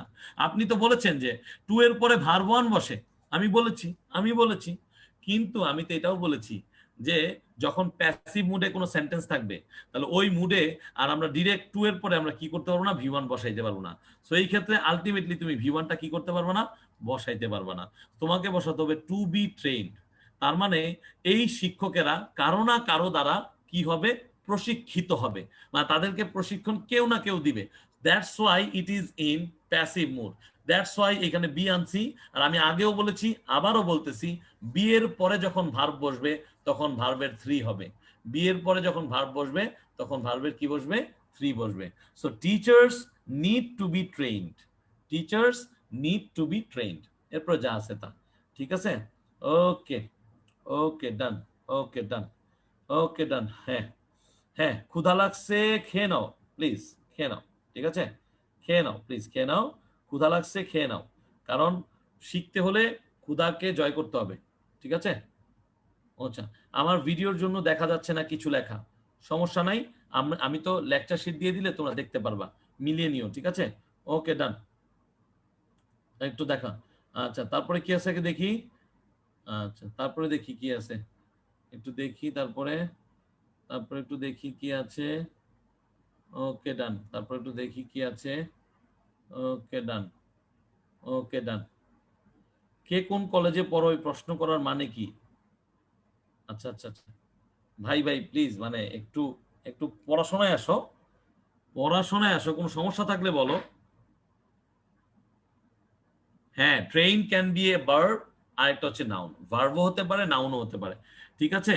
হ্যাঁ, এটা নিডেড হবে না কেন, বলতেছি এটা নিডেড হবে না এই জন্য, কারণ টিচার্সদেরকে এখানে পিওর সাবজেক্ট হিসেবে ইউজ করা হয়েছে। সো পিওর সাবজেক্ট হিসেবে ইউজ করছে, এইটা এমন না যে প্যাসিভ ভয়েসের সাবজেক্ট এনে ইউজ করা হয়েছে, ঠিক আছে। আলটিমেটলি সাবজেক্ট হিসেবে ইউজ হয়েছে, সো এই জন্য সাবজেক্টের পর প্লেইন ভার্বটা ব্যবহৃত হয়েছে। এইখানে প্রথম অংশটুকু কি হয় নাই, এখানে প্রথম অংশটুকু হাইলাইট করা হয় নাই, ঠিক আছে। অর্থাৎ teachers needed to be train, তার মানে হচ্ছে দ্য অথরিটিস, এই দেখো এই সেন্টেন্সটাকে, the authorities need to train teachers. এখন বলো কারা কারা বুঝো নাই, এখনো যদি না বুঝো তাহলে আবার দেখি কি করা যায়।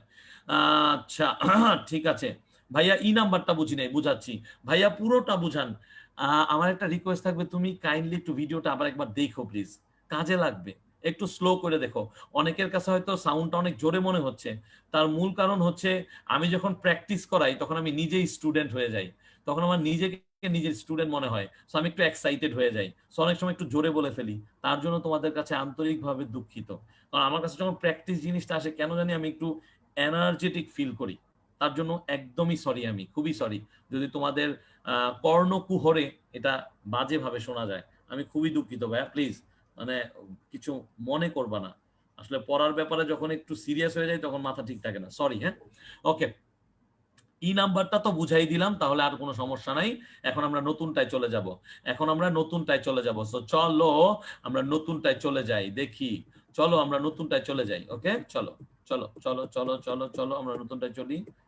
ওরে বাবা, এতগুলো আমরা পড়ে ফেলছি, আলহামদুলিল্লাহ আলহামদুলিল্লাহ, অনেক কিছু পড়ছি মোটামুটি বলা যায়। ওয়াও, ওকে ওকে ওকে।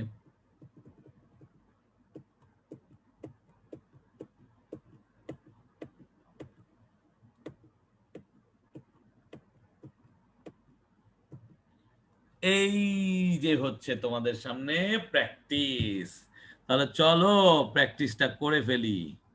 হ্যাঁ, আমরা একটু করে ফেলি, ঠিক আছে?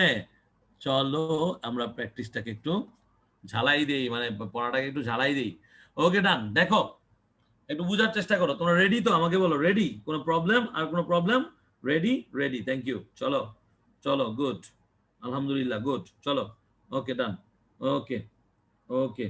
ই নাম্বার বুঝি নাই, জি নাম্বারটা আবার প্লিজ ভাইয়া, আমি দেখি ক্লাস শেষে আবার যাব। আলটিমেটলি তো আমি চেষ্টা করতেছি বোঝানোর, এমন যে না যে বুঝাচ্ছি না, আমি তো পুরোটা লেখে লেখে বুঝালাম। এখন আমাদেরকেও তো বুঝতে হবে ভাইয়া যে আসলে মানে তোমাকে, ঠিক আছে, হ্যাঁ, মানে আলটিমেটলি তো তোমাকে বুঝতে হবে যে সময়টাও তো আমাদেরকে সবার দেখাইতে হবে। হ্যাঁ, যারা এক দুইজন প্রবলেম, হ্যাঁ, এক দুইজন দুইজন প্রবলেমে আসো তাদের সমস্যা নেই। ওকে, ঠিক আছে। ফাহিম হোসেন, তোমার কোশ্চেনটা করে ফেলো, আমি দেখছি। তাহলে দেখো, আমরা এখন পড়বো রোড মিসহ্যাপ সম্পর্কে। কি পড়বো? আমরা পড়বো হচ্ছে রোড মিসহ্যাপ সম্পর্কে। তাহলে বুঝার চেষ্টা করো যে রোড মিসহ্যাপ মানে কি। এখন তোমরা জানো যে রাস্তাঘাটে অনেক কি হয়, অনেক অ্যাক্সিডেন্ট হয়, অনেক অ্যাক্সিডেন্ট হয়, ঠিক আছে? সো রোড মিসহ্যাপ, এখানে এই পুরাটা হচ্ছে সাবজেক্ট এবং এটা হচ্ছে সিঙ্গুলার, এটা হচ্ছে সিঙ্গুলার। তাইলে আমার বাক্য শুরু হইছে, দেখি। রোড মিসহ্যাপ ড্যাশ, দেওয়া আছে একটা clue, in our country almost everyday. তাহলে অলমোস্ট আছে, তার মানে এইটা অবশ্যই কি আছে, এটা হচ্ছে 100% প্রেজেন্ট টেন্সে আছে। তাহলে রোড মিসহ্যাপ হ্যাপেন্স হবে, কি হবে? Happens. Third person singular number, ভার্বের সাথে এস বা ইএস কে যুক্ত করায়। So road mishap happens in our country almost every day. প্রায় প্রতিদিনই এই ধরনের রোড অ্যাক্সিডেন্ট, রোডের ভিতরে বিভিন্ন ধরনের প্রবলেম এগুলো ওকার হয়। রিসেন্টলি, দেখো বাক্যের শুরুতেই অ্যাডভার্ব, বাক্যের শুরুতেই অ্যাডভার্ব, বাক্যের শেষে যেমন অ্যাডভার্ব বসে, বাক্যের শুরুতেও অ্যাডভার্ব বসতে পারে। তাহলে recently it dash to an alarming rate, তাহলে বুঝার চেষ্টা করতে হবে যে recently it dash to an. এখন বুঝতে হবে, আমি কিন্তু তোমাদেরকে পড়াইছিলাম, কারা কারা ক্লাস করছিলাম, আমি তিনটা শব্দের কথা বলেছিলাম। একটা হচ্ছে রিসেন্টলি, একটা হচ্ছে রিসেন্টলি, একটা হচ্ছে ইয়ট, আরেকটা হচ্ছে কি বলো দেখি, কার মনে আছে? জাস্ট। সো এই তিনটা শব্দ থাকলে তোমাদেরকে কোন টেন্সের কথা বলছিলাম, এখন একটু কমেন্ট বক্সটা দেখতেই পারি আমি, তোমাদের কমেন্ট বক্সটা এখন একটু দেখতেই পারি, একটু বুঝতে পারি যে আসলে আমার ছাত্রগুলো মনে রাখছে কিনা, মনে রাখছে কিনা, দেখি মনে রাখছে কিনা। Very good. যারা হ্যাজ রাইজেন লিখছো, স্যালিউট। তোমরা বুঝতে পারছো কিনা জানি না, বুঝে লিখলে তো আরেকটা স্যালিউট। কারণ তোমাদেরকে বলেছিলাম বাক্যের ভিতরে রিসেন্টলি, ইয়ট, জাস্ট এগুলা থাকলে, এই যে এইখানে লিখতেছি, এটা প্রেজেন্ট পারফেক্ট টেন্স হয়। কি হয়? প্রেজেন্ট পারফেক্ট টেন্স হয়, প্রেজেন্ট পারফেক্ট টেন্স। তাহলে recently it has risen, recently it has risen to an alarming rate. এই পর্যন্ত কারা এখনো বুঝো নাই আমাকে বলো, এই পর্যন্ত কারা বুঝো নাই আমাকে বলো। কেন হ্যাজ রাইজেন ইউজ করছি এটা কি বুঝতে পারছো কিনা বলো। তাহলে আমরা যে রুলস পড়েছি, রুলসটা কি কাজে লাগতেছি না? হ্যাঁ, প্রেজেন্ট পারফেক্ট হবে, ঠিক আছে।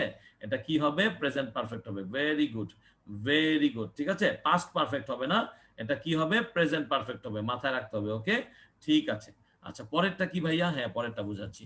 Recently it has risen to an alarming rate dash a heavy toll of human lives. এখন এখানে একটা ইন্টারেস্টিং ফ্যাক্ট আছে, এখানে একটা ইন্টারেস্টিং ফ্যাক্ট আছে যে it has risen to an alarming rate dash a heavy toll of human life, মানে এইখানে যে আছে যে has risen to an alarming rate, মানে একটা মাত্রাতিরিক্ত পরিমাণে, ঠিক আছে, তখন এইখানে আমরা আর কি করতে পারবো না, এই টু এর পর পর পর ভার্ব থাকলে, টু এর পর পর পর ভার্ব থাকলে এখানে ভার্ব ওয়ান বসে, বেস ফর্ম বসে। কিন্তু এইখানে সিচুয়েশনটা একটু ডিফারেন্ট। এইখানে সিচুয়েশনটা হচ্ছে যে সম্প্রতি এটা একটা মারাত্মক রূপে বেড়ে দাঁড়িয়েছে, taking a heavy toll of human life. তার মানে হচ্ছে এইখানে যে টেকিংটা আছে, এইখানে যে টেকিংটা আছে এইটা হচ্ছে নর্মাল ভার্বের মতো আচরণ করতেছে না। কিসের মতো আচরণ করতেছে তাহলে ভাইয়া? এটা কিসের মতো আচরণ করতেছে? এটা হচ্ছে ভার্বের যেই প্রেজেন্ট পার্টিসিপল ফর্মটা আছে সেইভাবে আচরণ করতেছে, ভি ওয়ান প্লাস আইএনজি। কেন? তার কারণ হচ্ছে এই যে recently it has risen to an alarming rate, take away অথবা take a heavy toll of human life, না টেক ইন মানে কি এটা অলরেডি নিয়ে যাচ্ছে। এমন না যে শুধুমাত্র আজকে নিছে বা এই মুহূর্তে নিছে বা এর আগের মুহূর্তে নিয়ে শেষ হয়ে গেছে, এটা অলওয়েজ নিয়ে যাচ্ছে। সো এই প্রেজেন্ট পার্টিসিপলটা কেন জানি হয়? মূলত মূলত ওই কন্টিনিউয়াস টেন্সটা বোঝানোর জন্য, চলমান কোনো বিষয়কে বোঝানোর জন্য। সো খাঁটি বাংলায় এইখানে এই ঘটনাটা চলমান, রাস্তায় দুর্ঘটনা, এটা কি আজকেই শেষ? যে আজকে রাস্তা দুর্ঘটনা হয়েছে, আমার বন্ধু মারা গেছে, আজকেই শেষ, তারপর আর কখনো হবে না, এরকম কি কখনো হবে? না, এটা সব সময় চলবে। সো এই কারণে এইখানে মূলত এই প্রোগ্রেসিভ ভার্বটাকে আমরা ইউজ করছি, যে V one plus ING, taking a heavy toll of human life. এখন সমস্যা হচ্ছে এই ধরনের ব্যাখ্যাগুলো সচরাচর আমাদের দেওয়া থাকে না, সচরাচর আমাদের বইগুলোতে দেওয়া থাকে না।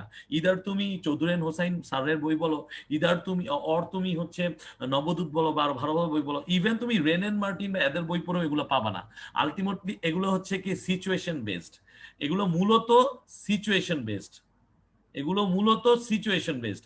অর্থাৎ তোমাকে চিন্তা রাখতে হবে, তুমি বাংলা অর্থ পুরোপুরি বুঝো না বুঝো, ভাবগত অর্থ বুঝতে হবে। কথাগুলো শুইনো কাজে লাগবে, ভাবগত অর্থ বুঝতে হবে, তাইলে তুমি রাইট ফর্ম ভার্বস ভালো করে করতে পারবা। ট্রাস্ট মি, মনে রাখো কথাটা। আর নাহলে অনেক কষ্ট করতে হবে, ইউ হ্যাভ টু প্রচুর কষ্ট হতে হবে, এটা মানে বলার মতো না। Okay, the members of a family remain anxious, তাহলে একটু বোঝার চেষ্টা করো।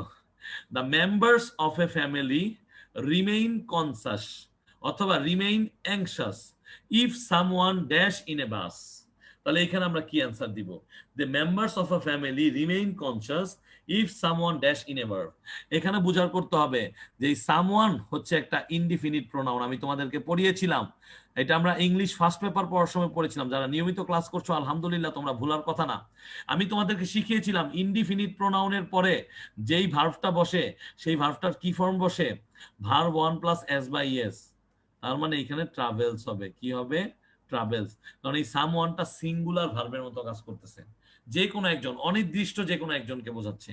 The members of a family remain anxious if someone travels in a bus. ঠিক আছে, ঘটনা শেষ। ইন মোস্ট কেসেস, বেশিরভাগ ক্ষেত্রে, রেকলেস ড্রাইভিং, বুঝার চেষ্টা করো। এই রেকলেস ড্রাইভিংটা হচ্ছে এখানে কি সাবজেক্ট, বুঝার চেষ্টা করো please please. In most cases, এইটা হচ্ছে কি? এইটা হচ্ছে কিছুটা অ্যাডভার্বিয়াল একটা ফ্রেজ।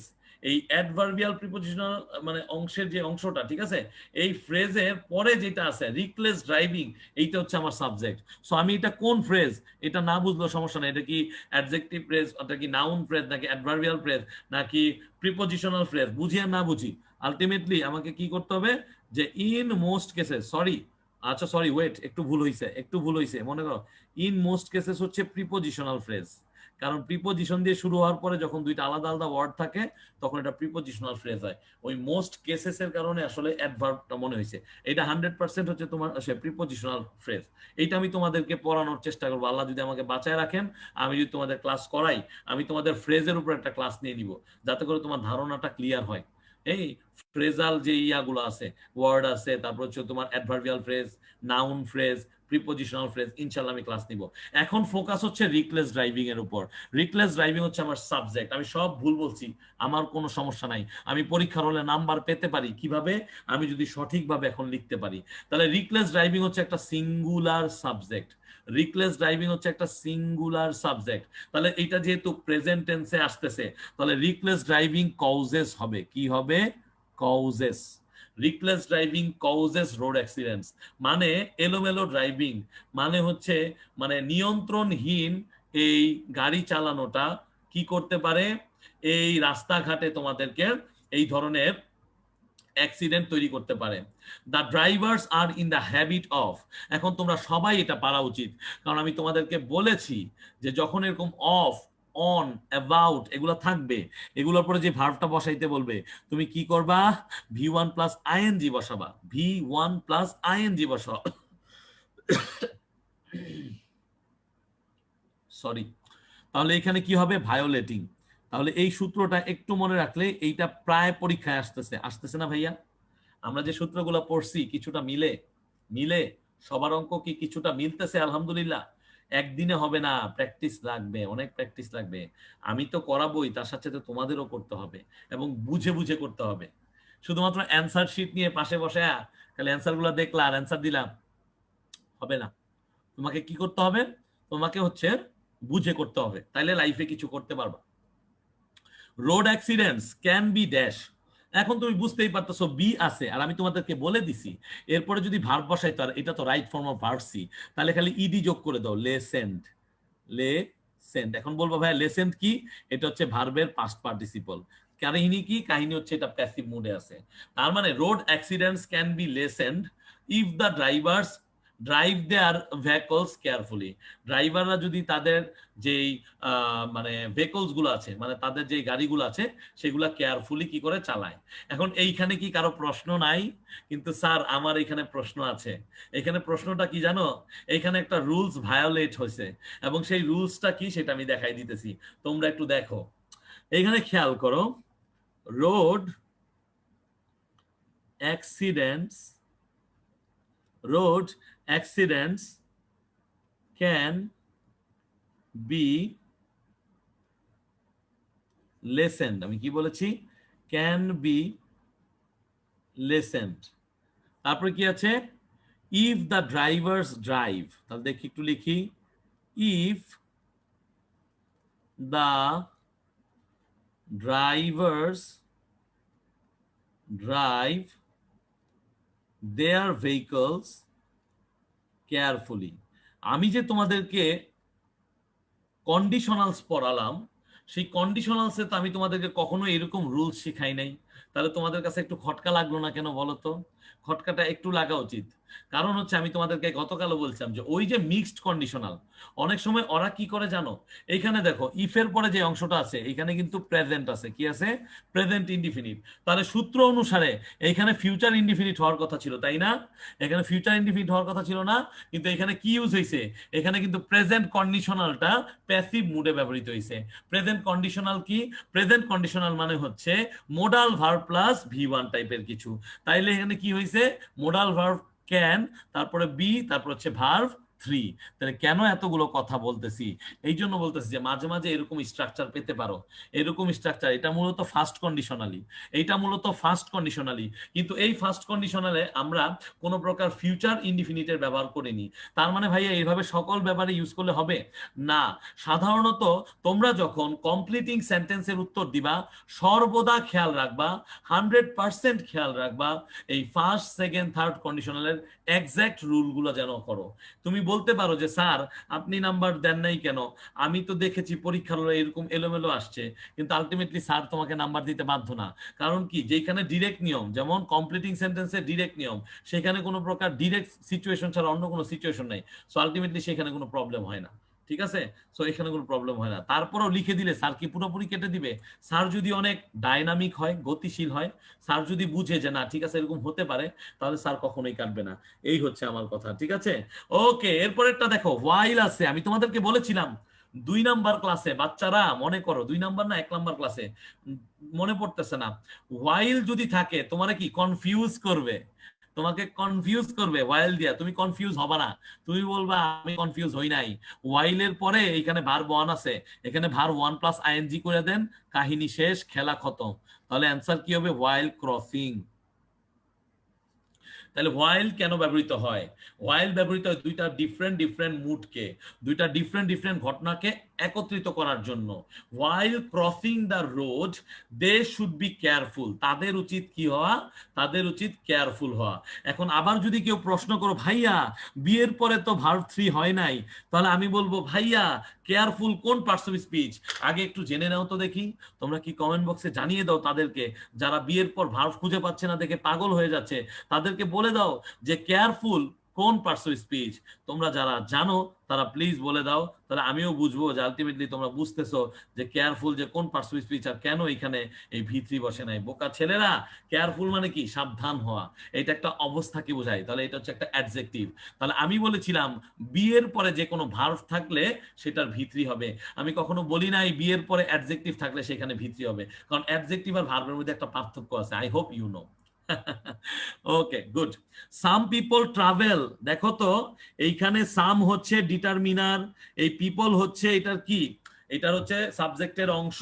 তাহলে ডিটারমিনারের পরে নাউন বসছে, ডিটারমিনারের পরে নাউন বসছে, নাউনটা হচ্ছে প্লুরাল, নাউনটা হচ্ছে প্লুরাল।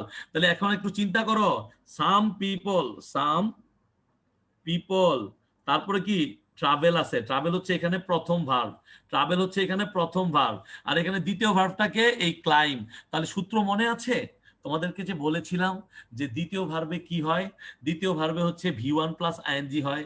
তাহলে ট্রাভেলের পরে যখন দ্বিতীয় ভার্বটা বসাবা তখন তুমি কি বসাবা, তখন তুমি বসাবা হচ্ছে ক্লাইম্বিং। কি বসাবা, তুমি বসাবা হচ্ছে ক্লাইম্বিং, তার মানে ভি1 প্লাস আইএনজি ইনশাআল্লাহ।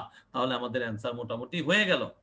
Some people travel climbing on the roof of the buses and trains, বাদ। Traffic rules must be maintained, ঠিক আছে, strictly with a view to. তাহলে মনে রাখবা একটা রুলস তোমাদেরকে বলি নাই, সেই রুলসটা বলার সময় এসে পড়েছে। Tan tan.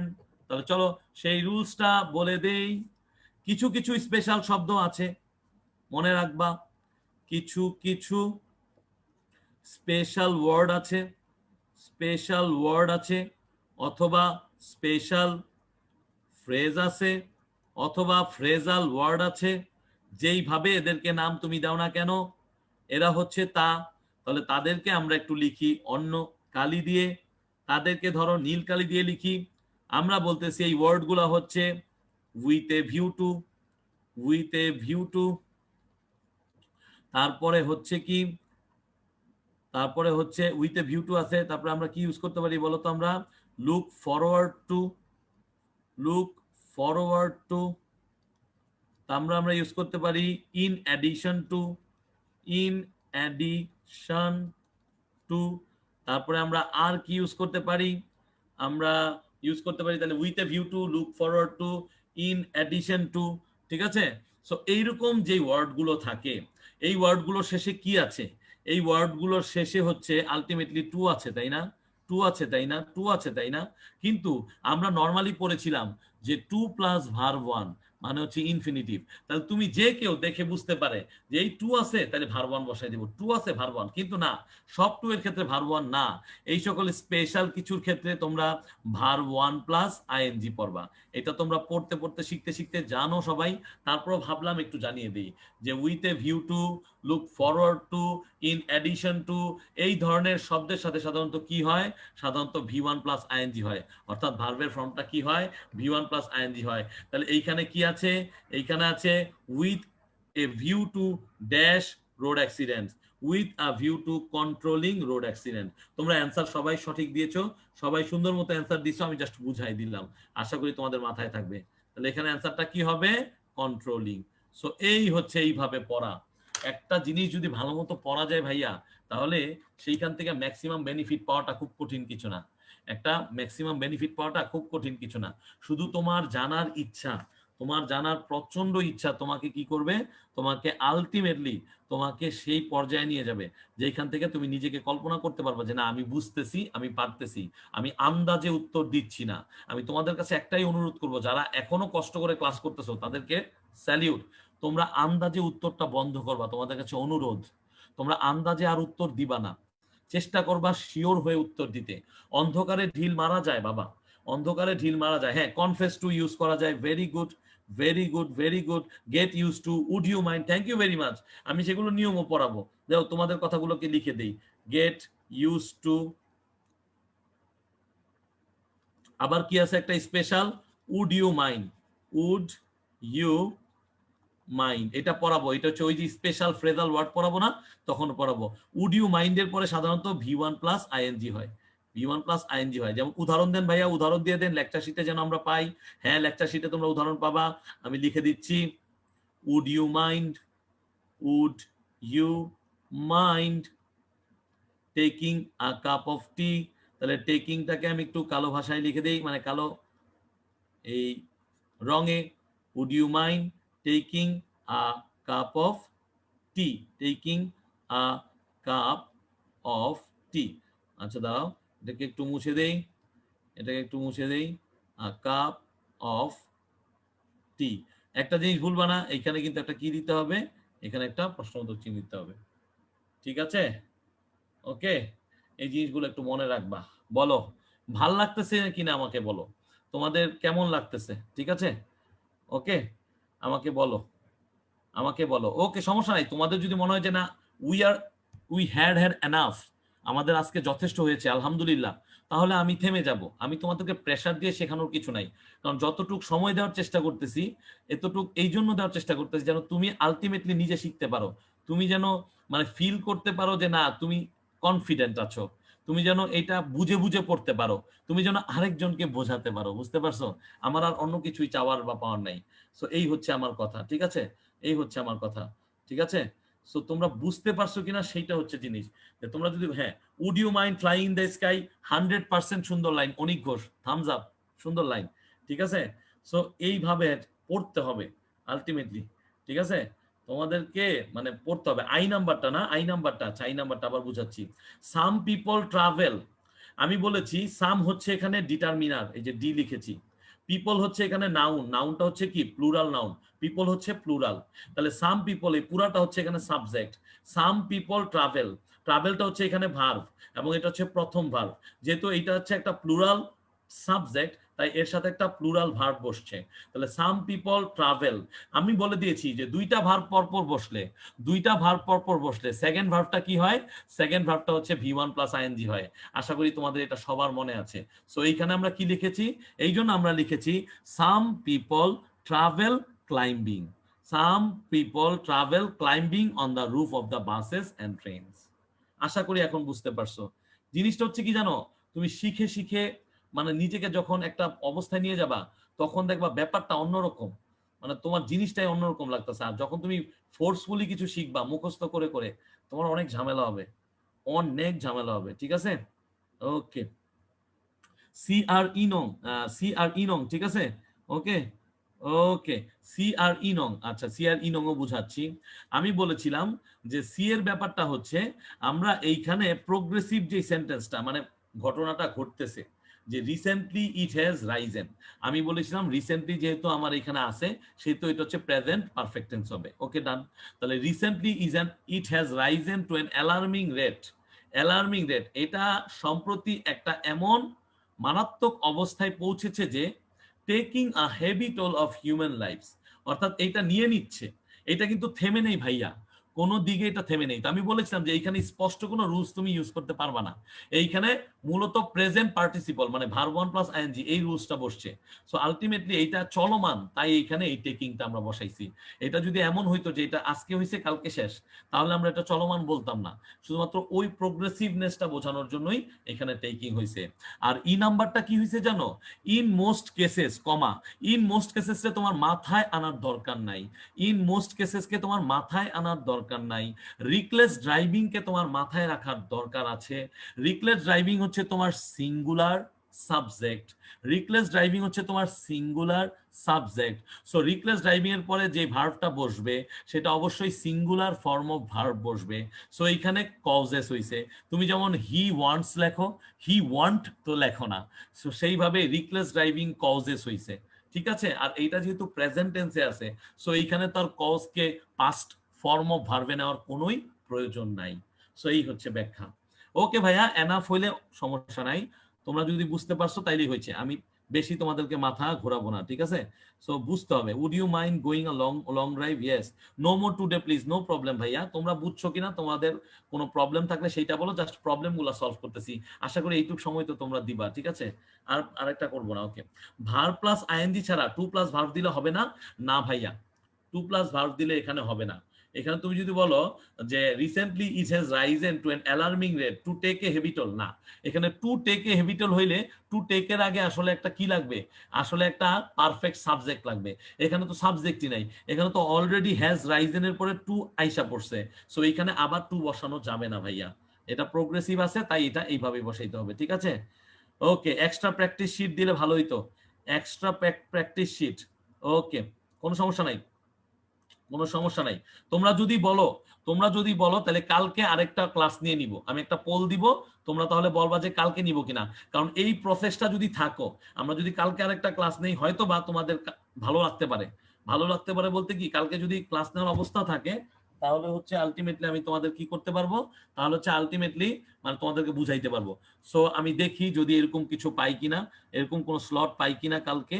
কালকে স্লট একটা আছে বিকাল 5:30টায়। তোমরা যদি বলো তাহলে বিকাল 5:30টায় আমরা ক্লাসটা করাইতে পারি, রিকোয়েস্ট করে, যদি অথরিটি আমাদেরকে দেয়।